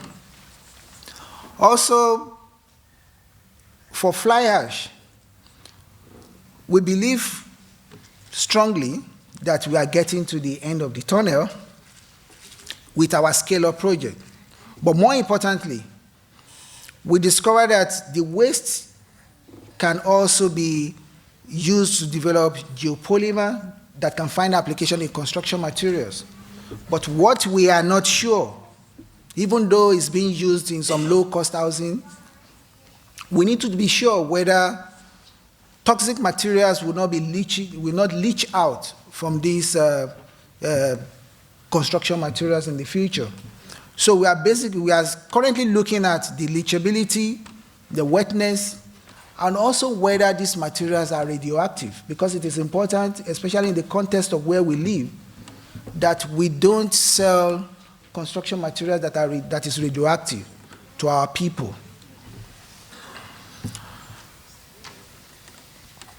We are looking at developing high-strength, lightweight materials from fly ash. One of my students is looking at that, and more importantly, to see whether we can develop fire-resistant material that can find application in automobile. Improving the catalyst such that pretreatment of oil with high fatty acid is also, we are also currently studying that, as I've said earlier. Vice-Chancellor, materials is critical in this age of fourth industrial revolution.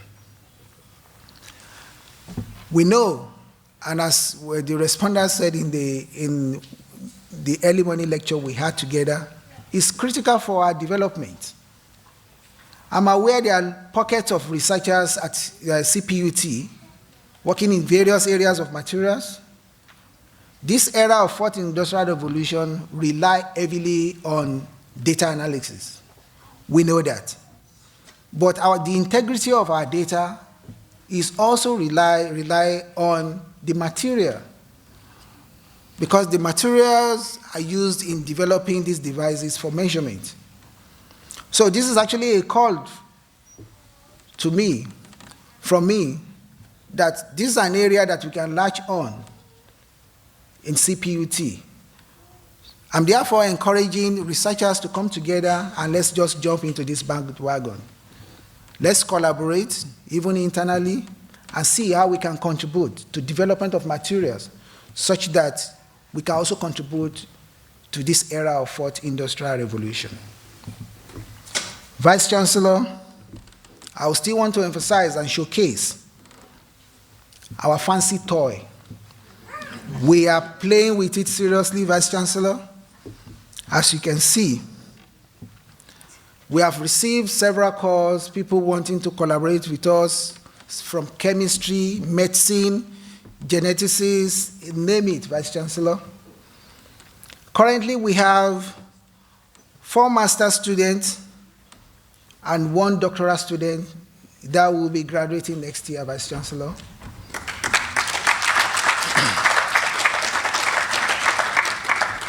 I'm happy to show their faces. I'm sure they are in the audience. Especially the title of their project. Vice-Chancellor, what I want you to see here is that we're actually seeing 5 industries. The idea of this group that we are still currently trying to formalize is that we are looking at students, we are looking to produce students that will go out there with the motive of starting their own business, Vice Chancellor. This is our dream.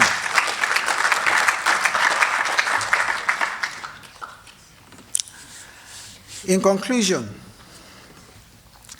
I said here that there's no doubt that man's existence is supported by the abundance of resources that we've got on this earth. We have used our knowledge to exploit it, to create better living for ourselves. But of course, in my talk, I've also shown that we are polluting our environment as well.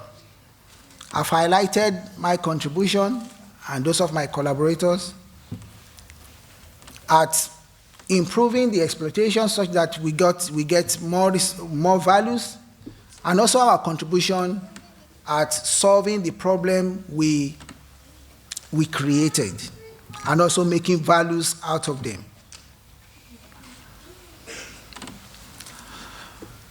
We are playing with our new toys, as I've said, and I will say proudly that please watch out, watch the space. Vice Chancellor, please, I need to crave your indulgence to acknowledge some people. A lot of people have actually contributed to this story, and I believe they deserve mentioning. Firstly, I wish to express my gratitude to Professor Stephen Rasaki Adeniyi Adewusi. That's my undergraduate supervisor.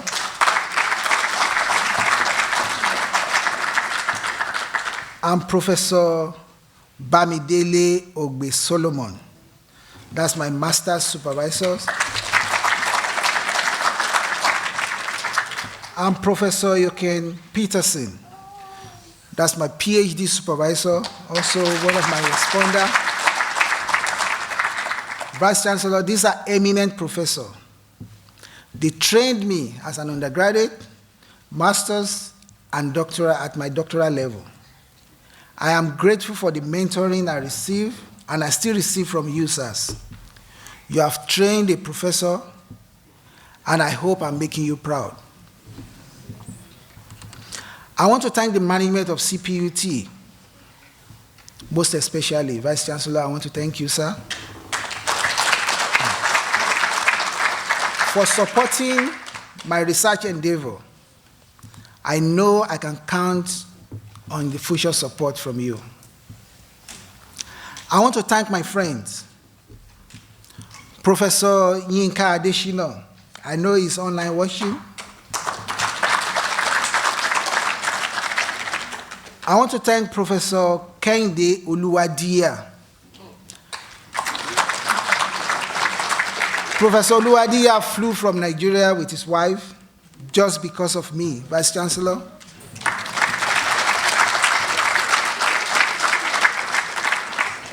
Dr. Shola Adeyemi is also in the audience, flew from UK, from Cambridge, just because of me, Vice Chancellor. Dr. Ladele Bello, I'm sure is online watching in Texas, Austin. Thank you very much. I'm happy to have you as friend. You motivated me, Vice Chancellor, all these people that I mentioned. Also in the audience is Professor Wole Olowoyo. He also flew from Pretoria this morning, Vice Chancellor. These people, Vice Chancellor, our discussion, each time we have to discuss, our discussion can never ever be completed if we don't talk about academics, if we don't talk about research. There's never any discussion that we had that will not end it up with, oh, how is your publication going? How is this? What about this paper we talked about? These people, I can only say thank you.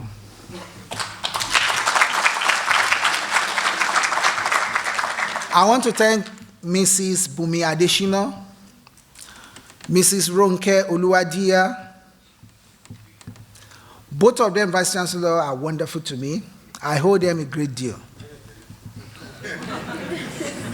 I want to thank Mr. Ademola Rabiu and my late friend, Dr. Bamikole Amegun. I'm grateful to these people, these two people, Vice-Chancellor. I will never forget their contribution. They actually paved the way for me to join UCT in 2004. They both facilitated this journey.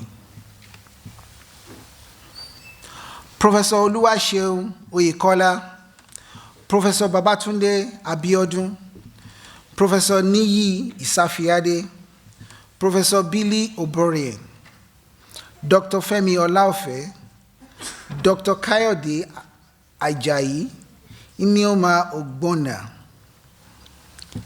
Dr. Ayodele Odo, Dr. Kolade Arogunade, Dr. Bode Bobaniyi. Thank you very much. You were my support structure when I was at UCT, and some of you are still lending your support. I want to thank you for your friendship. I want to thank Professor Oluwafemi Oguntibeju and Professor Victoria Jidani. I want to thank you for your support, your encouragement. Vice-Chancellor, I look at these people as my mentor. They motivated me, and they are still motivating me. I owe them a great deal. My association with Professor Oguntibeju and Professor Adesina has been beneficial to my research journey. Thank you to the family of Steve Arowolo, Dr. Busayo Babalola, and Miss Janine Telemakus for your friendship and support. It's also important for me to mention Godwin, Mr. Godwin Eyesa, for the brief and timely and abrupt association. I want to thank especially my acting dean, Professor Mellet Moore, for the trusting that you have in me, for trusting in my ability to provide leadership in the faculty. I want to thank you for creating friendly atmosphere for me to work. Thank you very much, sir.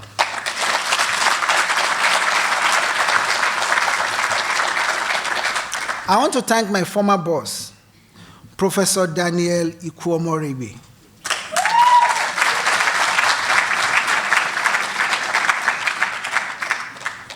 Thank you very much, sir, for your encouragement, your discipline, and correction, for slowing me down whenever I come across to be too fast. And above all, for your fatherly advice and wisdom. I'm particularly grateful for your care and the concern for me during those turbulent days. Thank you very much, sir.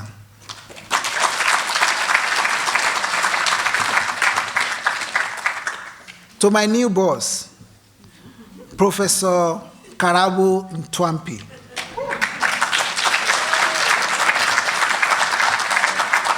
I want to thank you for extending your hand of friendship and for supporting my research endeavor in our department. Thank you very much. To my research collaborators in the department, Mr. Tafi, Shein Oyèkọ́lá, Fahad Chowdhury, Mujahid Aziz, Udi Nasin, you have contributed immensely to this success story. Thank you as well for being my friend. I want to thank all the staff of Chemical Engineering Department for supporting me. Vice-Chancellor, in Chemical Engineering, we are like families. We talk, we disagree, we laugh, we do everything together. Thank you very much. Vice-Chancellor, it is important for me to mention Mrs. Elisma Harbert.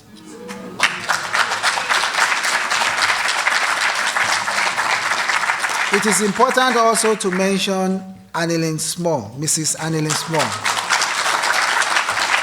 And more importantly, Mr. Arvin Bester, for being friendly colleagues and partner in progress.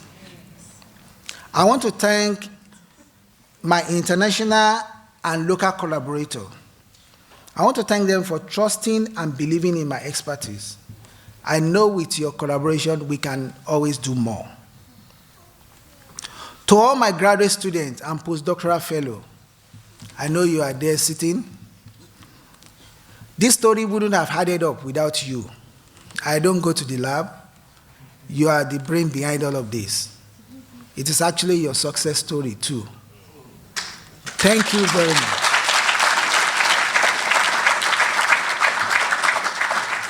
I want to thank all my African academic friends in Western Cape.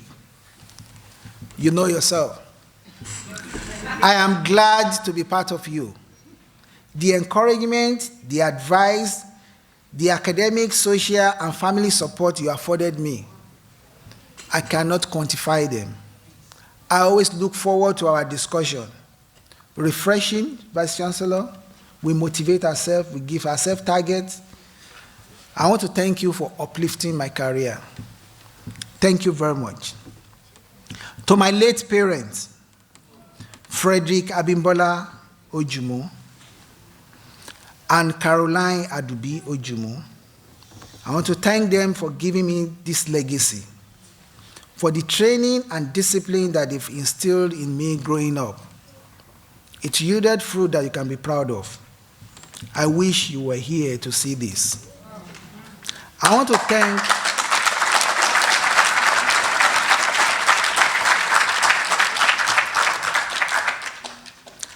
thank also the entire families of Ojumu and Sonny. I wish to thank my two uncles, Engineer Emmanuel Sonny and Mr. Samuel Ogumbuji, for their concern and their interest in my development and progress. Vice-Chancellor, I'm smiling here because of one person. I want to thank my lovely Dokita Titilayo Ojumu,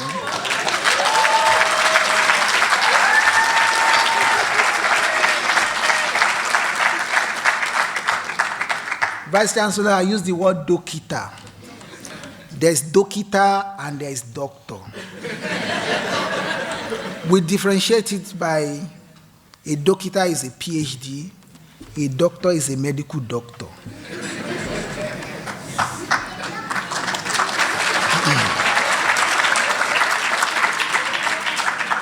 Baby, I want to thank you very much for supporting me, for believing me, for agreeing to stick with me despite my flaws. Thank you for being a woman and also allowing me to be the man that God wants me to be. Thank you very much. To all my children, Victor, Favor, Mike, Emmanuel, and Peace. Thank you for your love.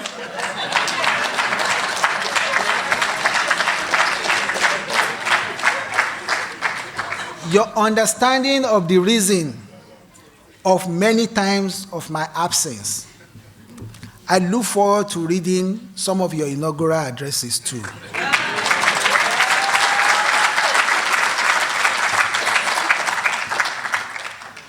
I wish to thank the entire member of my church. Vice-Chancellor, I belong to the Redeemed Christian Church of God, Victory Tabernacle. I wish to thank all the pastorates of other parishes for the fellowship, for the prayers. I wish to thank especially Dr. Larry Fatoba. I wish to thank you, sir, for your friendship, for your advice. I wish to thank my provincial pastor, Vice-Chancellor, Dr. Shola Oduwole, and his wife, Pastor Beth Oduwole. I wish to thank you, sir and Mas, for your prayers, for the support, for the encouragement. I wish to thank you for chastising me even when I was wrong. I wish to thank you for keeping me on the track. I'm indeed grateful, sir. Above all, I wish to thank my God Almighty, my Savior, who has given me this strength and might. He saved me from the shadow of death and restored my health. He allowed his peace to reign in my heart and empower my hand to do good works. I'm indeed grateful to my Creator. I want to thank everybody here present. I might not have mentioned your name, but you count. I want to thank you very much. You are, in one way or the other, contributed to this story, and I'm not taking it for granted.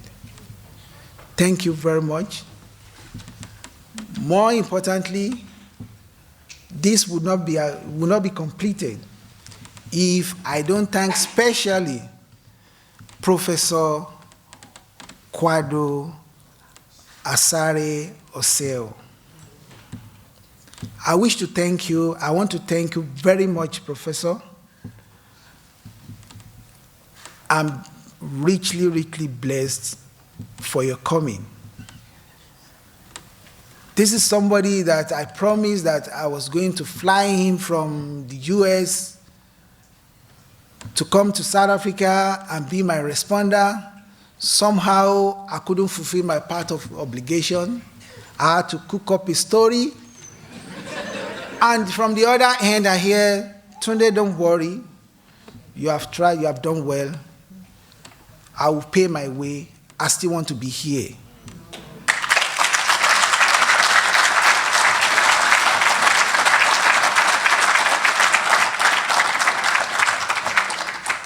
Sir, that really meant a lot to me.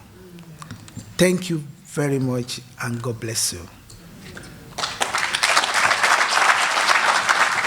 Once again,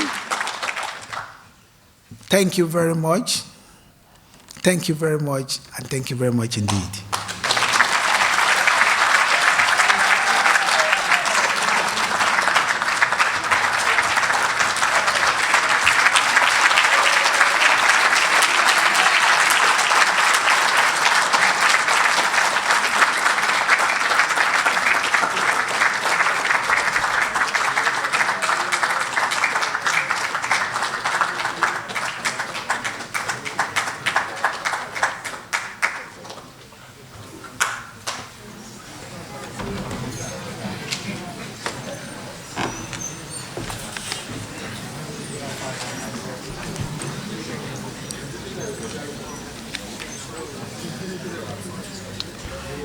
What a proud moment for our faculty.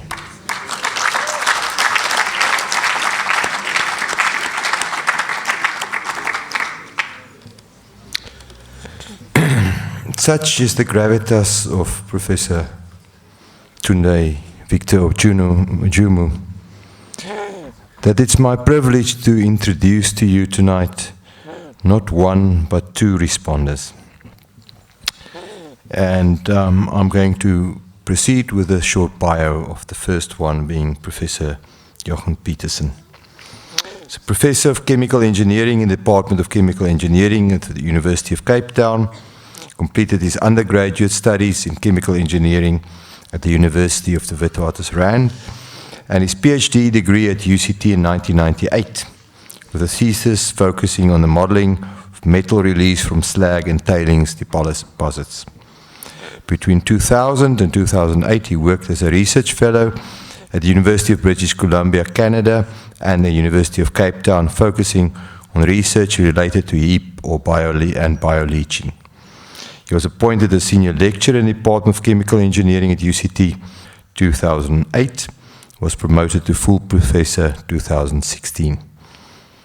He's currently the South African Research Chair Minerals Beneficiation and the Director of Minerals to Metals Initiative and Hydrometallurgy Research Group at the University of Cape Town.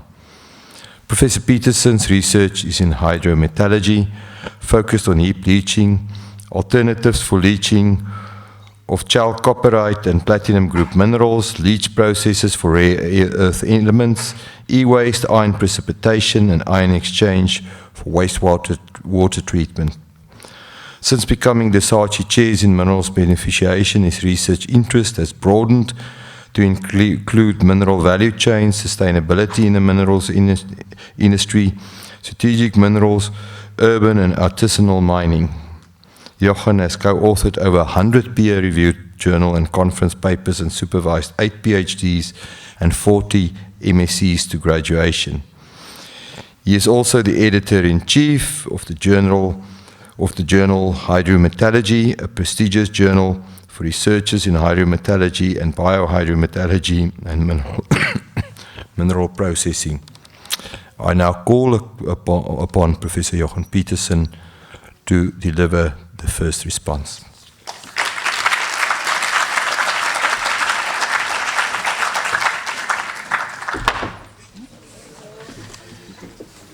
Not good safety, eh?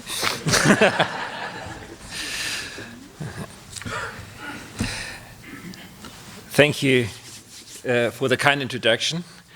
Thank you to the Vice-Chancellor, the DVCs present, distinguished guests, friends, family, and of course, last but not least, by any means, Tunde Ojumu, whom I will refer to in this response just as Tunde, because that's the only name I've ever known him by ever since he crossed my path in 2004 to pick up his PhD studies.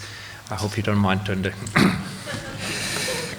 So as I said, I met Tunde in 2004 when he came to UCT to start his PhD studies.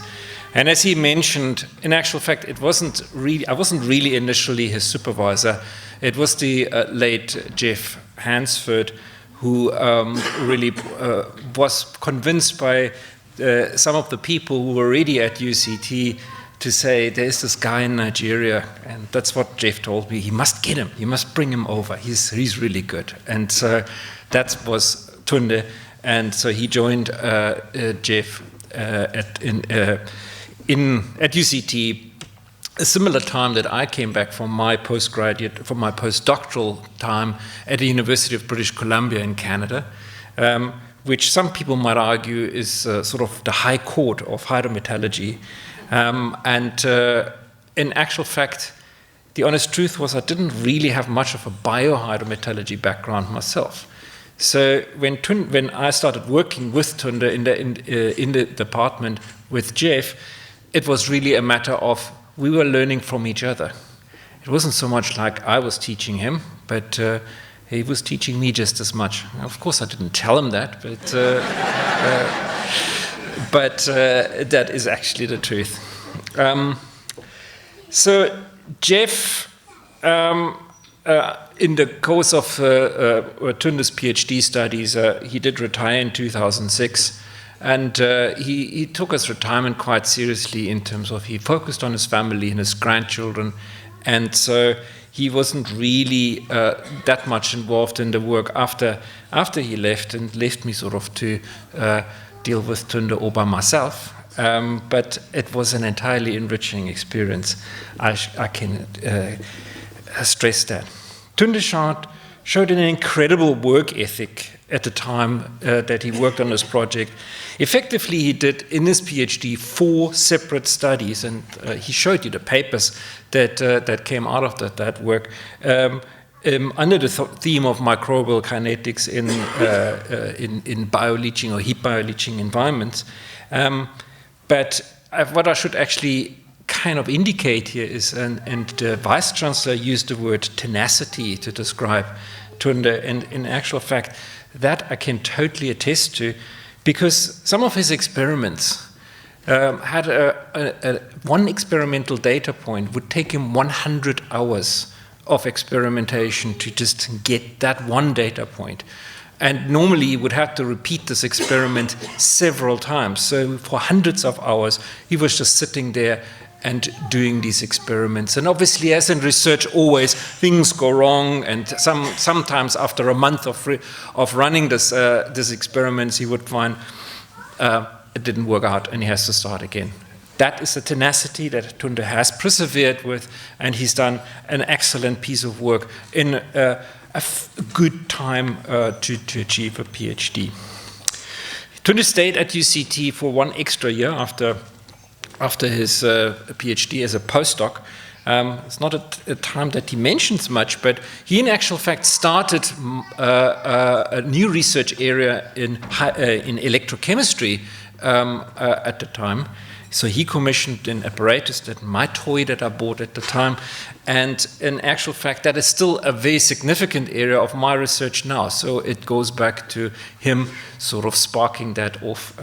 So when he talks about his new toy now, I anticipate great things to come in the future. But it might take a while to come to fruition.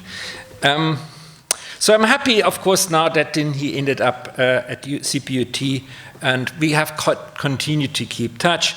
But through interactions, occasional meetings, I brought him into the Western Cape branch of the South African Institution of Mining Metallurgy, which, as he said, he chaired in 2014 year. We've met many times at conferences, and we kept always exploring, saying we must work together. So last year we actually started quite seriously a conversation with Japanese partners to work on a project in carbon dioxide capture using mineral wastes.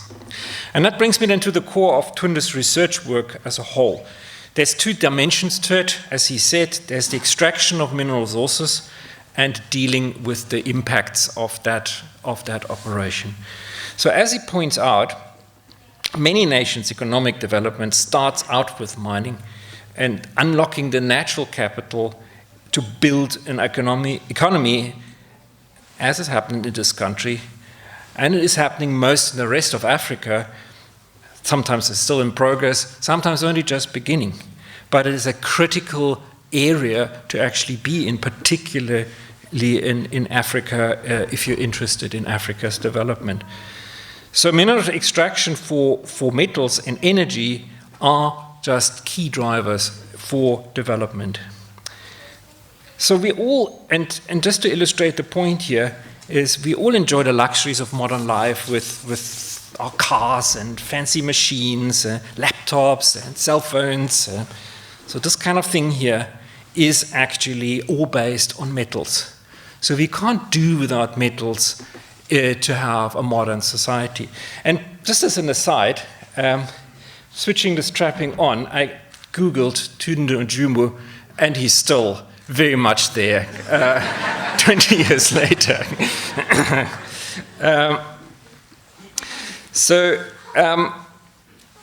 Many people these days start to ask, though, whether we really still need mining. You know, it's dirty industry. It causes suffering, human suffering, it impacts on the environment, and it's not sustainable. And so the question is then, do we really need to start thinking about how can we mine better? And that's Tunde's response. How can we mine better and extract better and more sustainably into the future?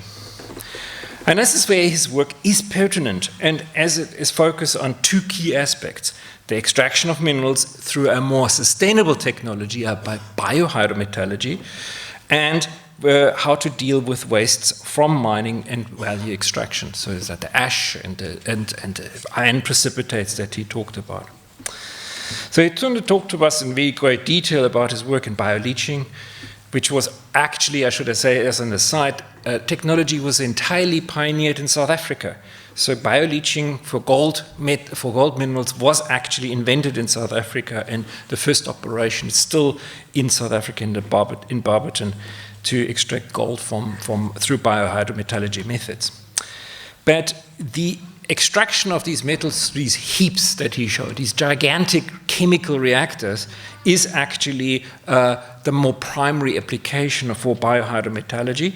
And that is actually where his research has focused, because the conditions in these kind of giant reactors is quite uncontrollable and therefore quite deviating from the optimal conditions which one normally studies. So he has done a lot of investigation of bioleaching kinetics on the conditions that were not really understood when Tunde started his work in the field, and he has added tremendous knowledge in that area.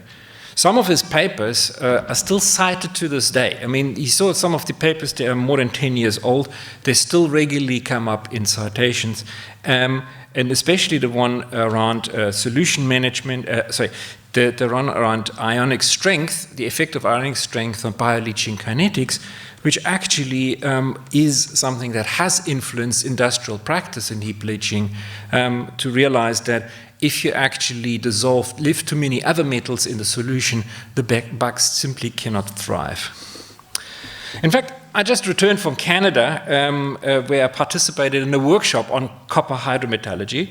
And in the session on biohydrometallurgy, it was very clearly stressed that a lot of the knowledge that exists nowadays in the field is in part related to Tunde's work.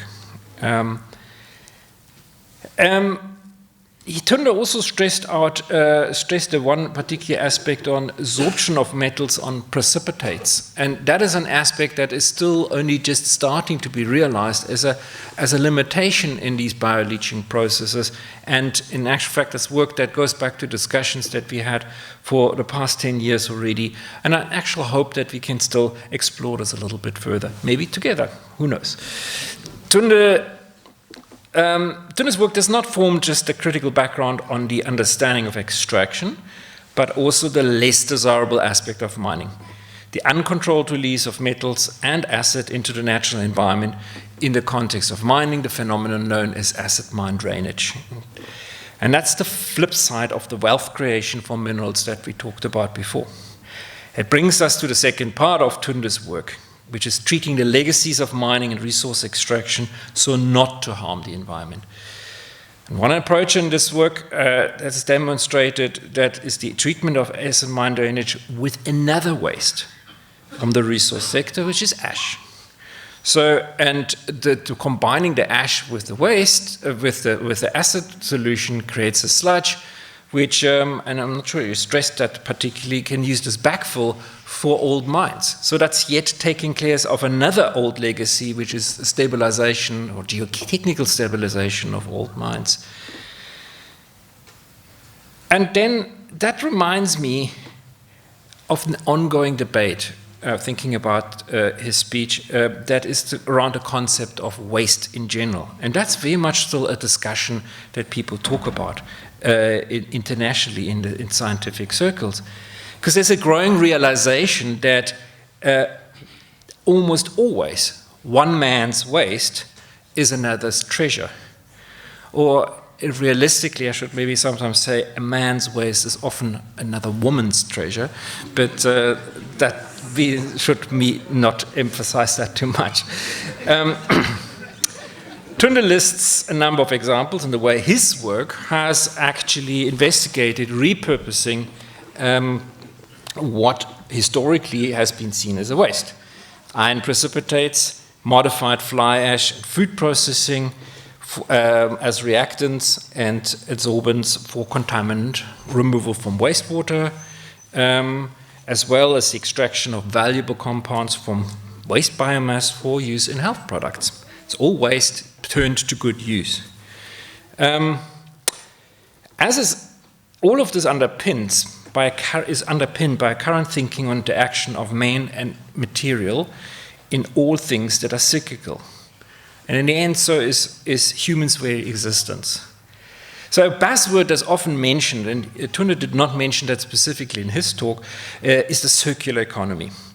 So yet I contend very much of what Tunde presented to us as his body of work is actually in line with the concepts of the circular economy. Normally referred to here as the big material cycle, raw material, consumer product, waste product, and then turn that into new raw material.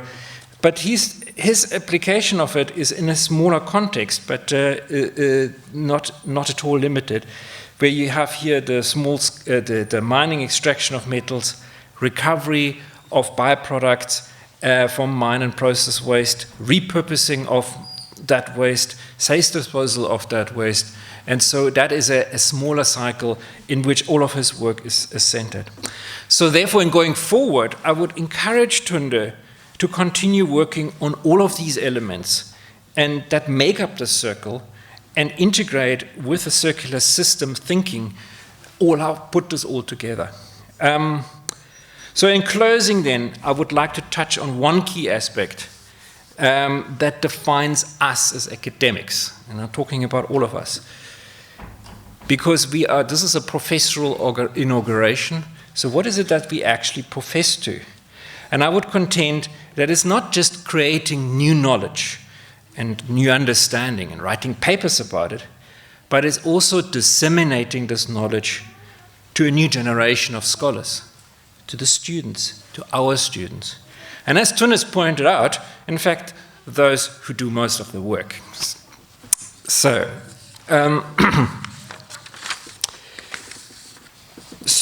in fact, I contend that it's a vital ingredient of the circular thinking that I spoke of. It's not eternally just a cycle, the same old knowledge and practices, but continuously pushing forward, evolving a generation to generation as a forward spiral. If you so want, a corkscrew that drills into continuous advancements of knowledge. And in that spirit, as I said in the beginning, I passed my knowledge to Tunde, working with him, but he did as much pass his knowledge to me, and we advanced together in that sense. So I want to use this opportunity, Tunde, to thank you for this and express my best wishes for my many fruitful years of drilling forward. The Vice-Chancellor and Dean called for that A rating. So keep drilling, and it will come. So with that, I thank you.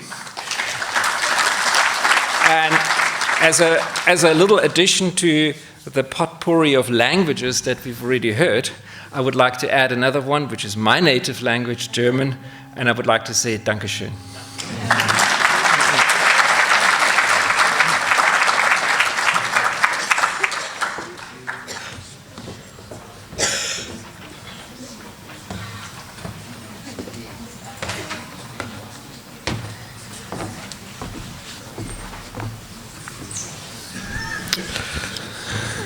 So, dear audience, without further ado, I would like to introduce our second responder, Professor Kwadwo Asare Oseyo.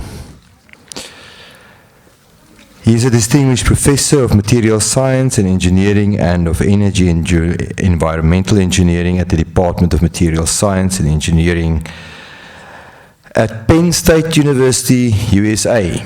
He studied at Akimoda School and received his undergraduate and graduate degrees BS 1970, MS 1972, PhD 1975 in material science and engineering from the University of California, Berkeley. He worked briefly in industry before joining Penn State University in 1976. He was elected a member of the U.S. National Academy of Engineering in 2004 for contributions to the fundamental understanding of interfacial phenomena in the solution and solvent extraction processes. He is also elected as a foreign member of the Brazilian Academy of Sciences. He was editor-in-chief of Hydrometallurgy, the journal from 1998 to 2010. Oseyo Asare's research focuses on aqueous processing, especially hydrometallurgy, separation science and material synthesis and processing, with emphasis on thermodynamic modeling, electrochemistry, colloids, interfaces, and nanoscience. He has been recognized by several technical society and university awards for his research accomplishments. including the Wadsworth Award of SME, the Penn State University's Faculty Scholar Medal for Outstanding Achievement in Engineering, the James Douglas Gold Medal of AIME, and the Wilson Award for Excellence in Research of the College of Earth and Mineral Sciences, Penn State, 1995. He served on the founding visiting faculty of the African University of Science and Technology, Abuja, Nigeria, and is an adjunct professor of material science and engineering at NMAIST in Tanzania, a university that CPUT knows very well. He has been a visiting professor or academic visitor at several other universities, including Kyushu University in Japan, University of Ghana, University of Mines and Technology, Takwa, University of the Witwatersrand, the Federal University of Minas Gerais, Brazil, a university in the USA that we all know, Massachusetts Institute of Technology, Kwame Nkrumah University of Science and Technology, Tohoku University in Japan, and Imperial College in the United Kingdom. I would hereby call to the podium our second responder, Professor Kwaru Oseu Asare.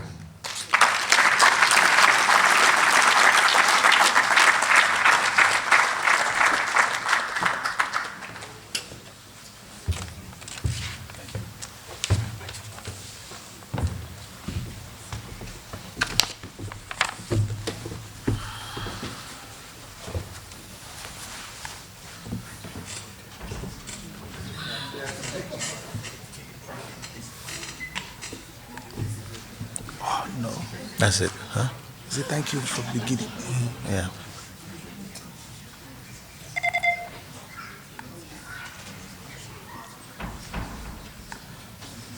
Thank you. Thank you very much.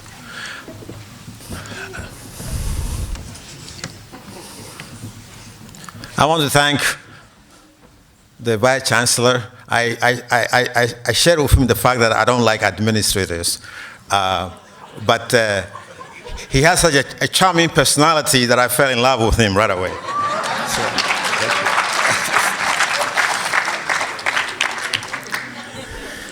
I'm very, very happy to be here.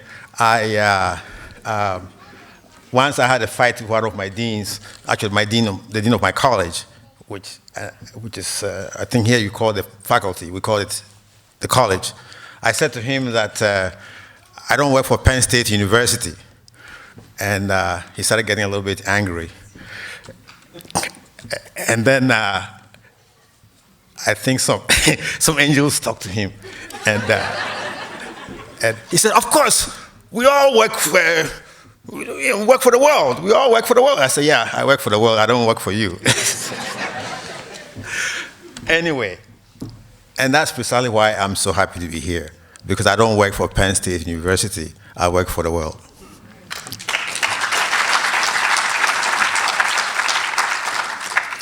Now, some of you probably know the meaning of the word permeology. I'm learning to be a permeologist. And permeology means the study of proverbs. So I've chosen to bless my younger brother, Professor Ojumu, with this proverb. And the proverb talks about proverbs. It says, the proverb does not stand still, it moves. It flies. My main message is don't stand still. Fly.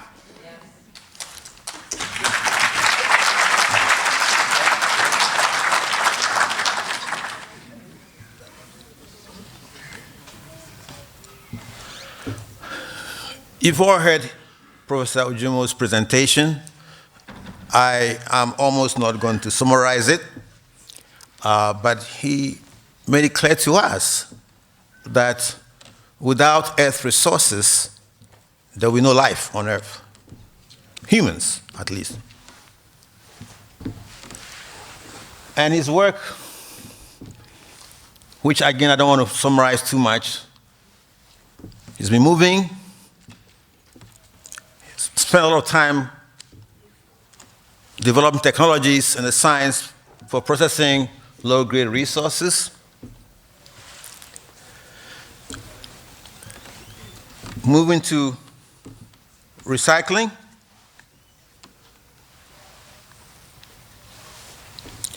And now it turns out that when you start recycling, the solids that you work with have elemental compositions which are different from those in the earth. So sometimes people may look at someone like Professor Ojumu and say, what else is there to do?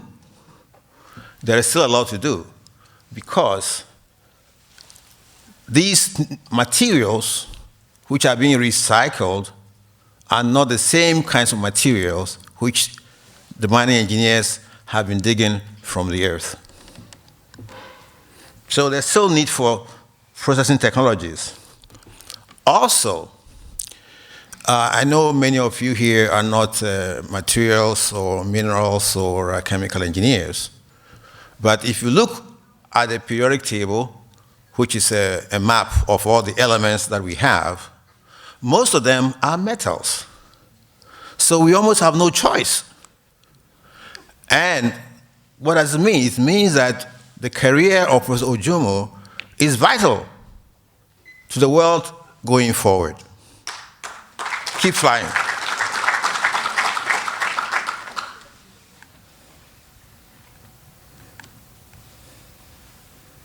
But now we have challenges. I was talking to a friend of mine who was head of the statistics department at Penn State for maybe 15 years. And I said to him, you know, there's a new field called data science. And are you a part of it? And he said, of course. Statistics is part of data science, or data science is part of statistics, depending on how you look at it. Data science probably was pushed by people who are in computer science, who are looking at big data, lots and lots of data, developing softwares for them. But if the statisticians want to be relevant, of course, they have to claim data science. Likewise, Professor Ojumu, maybe when I'm older, I should say older, and I got old in my mind. My own professor in Berkeley celebrated his 90th birthday in March, and we had a big symposium in his honor. And you know, talking about role models, he's a very lucky person. His brain still works. He gave a talk, and he was always probing. It was wonderful. So I hope that you grow to be like a first to know, with your energy still intact when you are 100 years old, Professor Ojumu.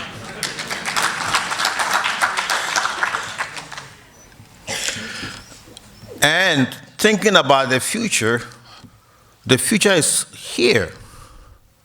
Increasingly, engineers are being told, when you innovate, when you develop a new device, you are responsible for the materials content forever. So I live in two departments. One of them is a department of materials science and engineering. That discipline is full of arrogant people. And we like to say that if you look at all of engineering as a building, the foundation is materials. But increasingly, I tell my colleagues who are coming up with new materials, so you have to collaborate with us, because increasingly people are saying that you have to design with the end in sight, with the end in mind. So when a material scientist says, let's hit the target with atom by atom, layer by layer, we should start thinking, how on earth are we going to recycle this new device? We have to work together. And that's why I think very soon, and even now, it will be very difficult for us to distinguish between minerals, and materials. That's why I say, in the era in which we are moving towards, minerals are materials, and materials are minerals.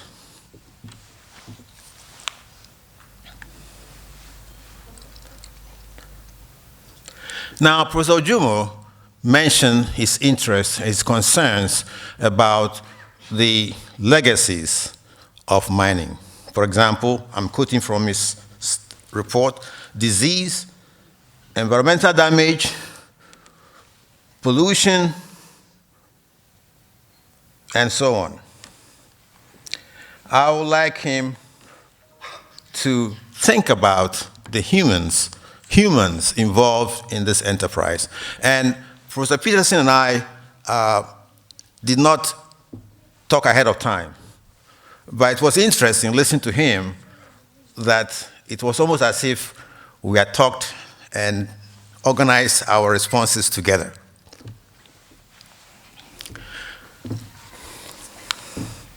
You know, Africa is arguably the most endowed continent in terms of earth resources. But we have lots and lots of problems. Most of the problems that we have to do with our resources. The world is full of thieves. Some of those thieves call themselves governments and companies, bogus leaders. If you take the DRC, which is probably the richest country in Africa in terms of earth resources, countries like the US and Belgium killed Lumumba. There are reports on that. I'm not making this up. They killed him physically. So when they say that people in the Congo cannot rule themselves, it's absolute nonsense. You destroy their leaders. Because of what? Because you want their resources. So, Professor Ojumu, part of my message to you is that write the papers, do the research, but increasingly know that you are doing this for the generations ahead of you. Your children, your great-grandchildren. We have to equip them. This is where I said Professor Peterson and I, we overlap. We have to equip them, give them the skills. 2 years ago, I went to the DRC. I'd never been there before. And I'm getting older. I was afraid I would die and I'd try to go to heaven. And St. Peter or St. Paul would say, "Stop! Where are you going?" I said, "Well, you know, I want to come to where you are." And they would ask me, "Listen, young man," I'll be a young man, you see, because compared to St. Peter and St. Paul, I'm a young man. And they will ask me, have you been to the DRC before? I would say, "Of course not. I'm a world-class professor. I go to Japan. I go to Japan." Listen. Nihongo wa kare my son. I go to Japan. I go to France. I live in the US. I go to the UK. And Peter or Paul will say, "Do you see that place there with the steam coming out there? Is that where you want to go? If you don't want to go there, go down the ladder and go and visit the DRC before you show your ugly face here." So, Professor Ojumu, the first president of Ghana, Kwame Nkrumah, said, "Africa must unite." I'm glad that you grew up in Nigeria and you're working in South Africa, but don't stop there. All of Africa belongs to you. Educate the young people. Educate them. When I was going to the DRC, I flew to Kenya and I took a plane from Kenya to Lubumbashi. I cried on the plane. It was full of Chinese. I'm not against Chinese. I have educated many Chinese students. I've educated many Korean students. When I go to Korea, they meet me at the airport, make me feel at home. I'm the academic father. I love Chinese. I love Chinese food too. But I cried on the plane because I said, where are the Africans? Where are the Africans? That's part of your job going forward.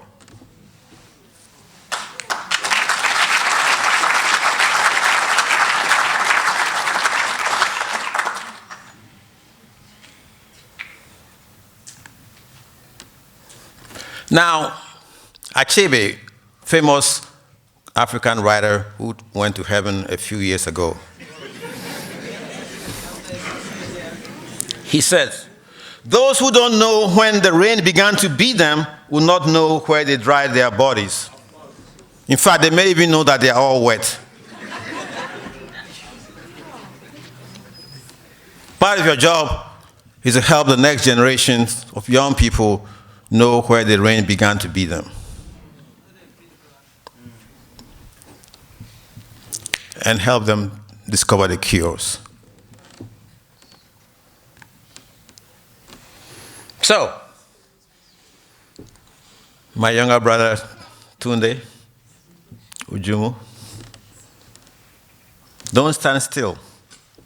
Continue to move.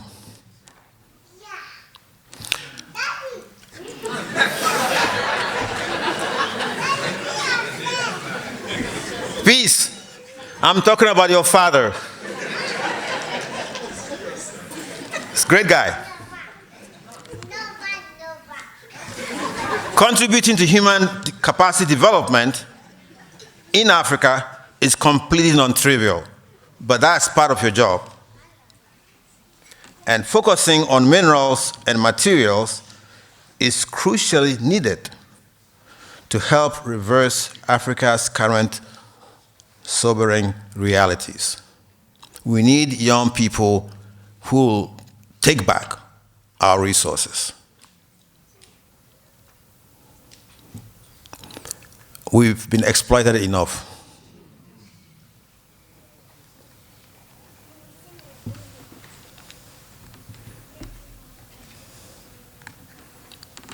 So, thank you.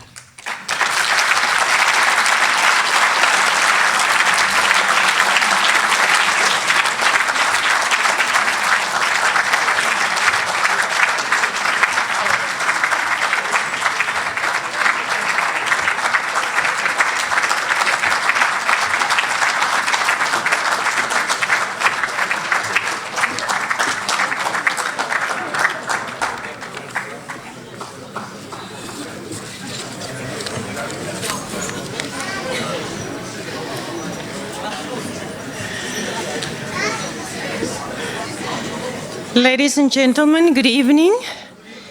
We've come to the end of the inaugural professorial address of Professor Tunde Ojumu. For further detail on his address tonight, we have copies of his research, and you're welcome to each pick up a copy as you exit. There's copies at the back of the hall for you. All that's left for me to do is to thank everyone that contributed to the success of this evening's events. I want to start by thanking our Vice-Chancellor, Professor Nhlapo, for presiding over this evening's ceremony and also for the welcome address. VC, as the 16.1, you can relax. Acting Registrar, thank you for joining us not only tonight, but for all 4 of the inaugural addresses. We really appreciate that. Professor Moll, the Acting Dean of the Faculty for Engineering and the Built Environment, thank you for reading the impressive citation of Professor Ojumu and for the introduction of both of the responders tonight. To all the other deans, assistant deans, the directors, the research chairs, the other professors, especially the staff and the students in the Faculty of Engineering, and more specifically, all the staff and the students, both past and present from the Department of Chemical Engineering. Thank you very much for attending here tonight. To all our colleagues and friends from industry, other higher education institutions, the funders that sponsored the research that Professor Ojumu spoke about, both nationally and internationally. On behalf of the CPUT management, we want to thank each and every one of you for your contributions. To Professor Jochen Peterson and Professor Osio Aseri, the two responders here tonight, thank you for coming out and supporting Professor Ojumu and responding to his address tonight. We appreciate you coming out here.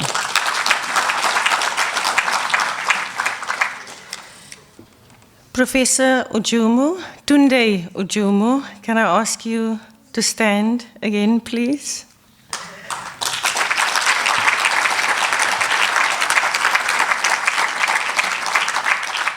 I want to officially welcome you to the full professorship at CPUT. Congratulations and well done.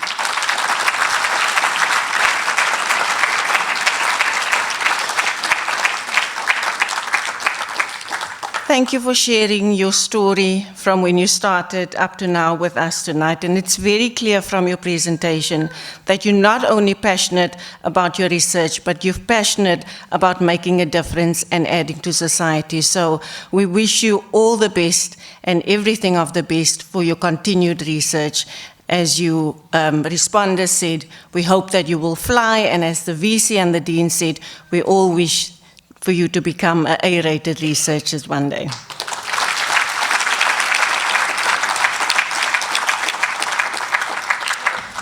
To all the special guests of Professor Ojumu, I want to also specifically, again, acknowledge his wife, Dokita, as he indicated, Titilayo Ojumu, his 3 children in the audience, Victor, Mike, and Peace Ojumu, and his 2 other kids that couldn't join tonight. Thank you not only for supporting Professor Ojumu here tonight, but for all the support that you've given him and for sharing him with us here at CPUT. Thank you very much. Then, if you will allow me, there's a number of people that very diligently work in the background to make evenings like this a huge success. So I want to thank the Department of Marketing and Communications, specifically our Program Director, Ms. Kathy Kluter. Thank you to you and your team and the technical support that make it possible for us to live stream all our events and for other people across the globe to see the inaugural events that we deliver. Thank you very much to all of you. To the protection services, all the technical support staff, the staff from the Assessment and Graduation Center, our photographer, Robin, that joined us here tonight. Thank you to all of you for all the hard work you do in the background. We do not take that for granted.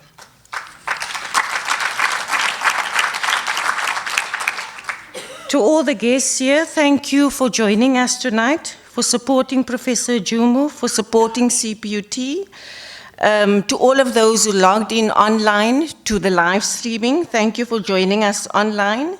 We hope that you will enjoy the rest of the evening with us, and I'm told that I must please just inform those that are joining us for dinner after this, that the vegetarians must please ask the waiters. Is that correct, Kathy? With all of that said, please do join Professor Ojumu for a light, late dinner outside the venue. Thank you very much.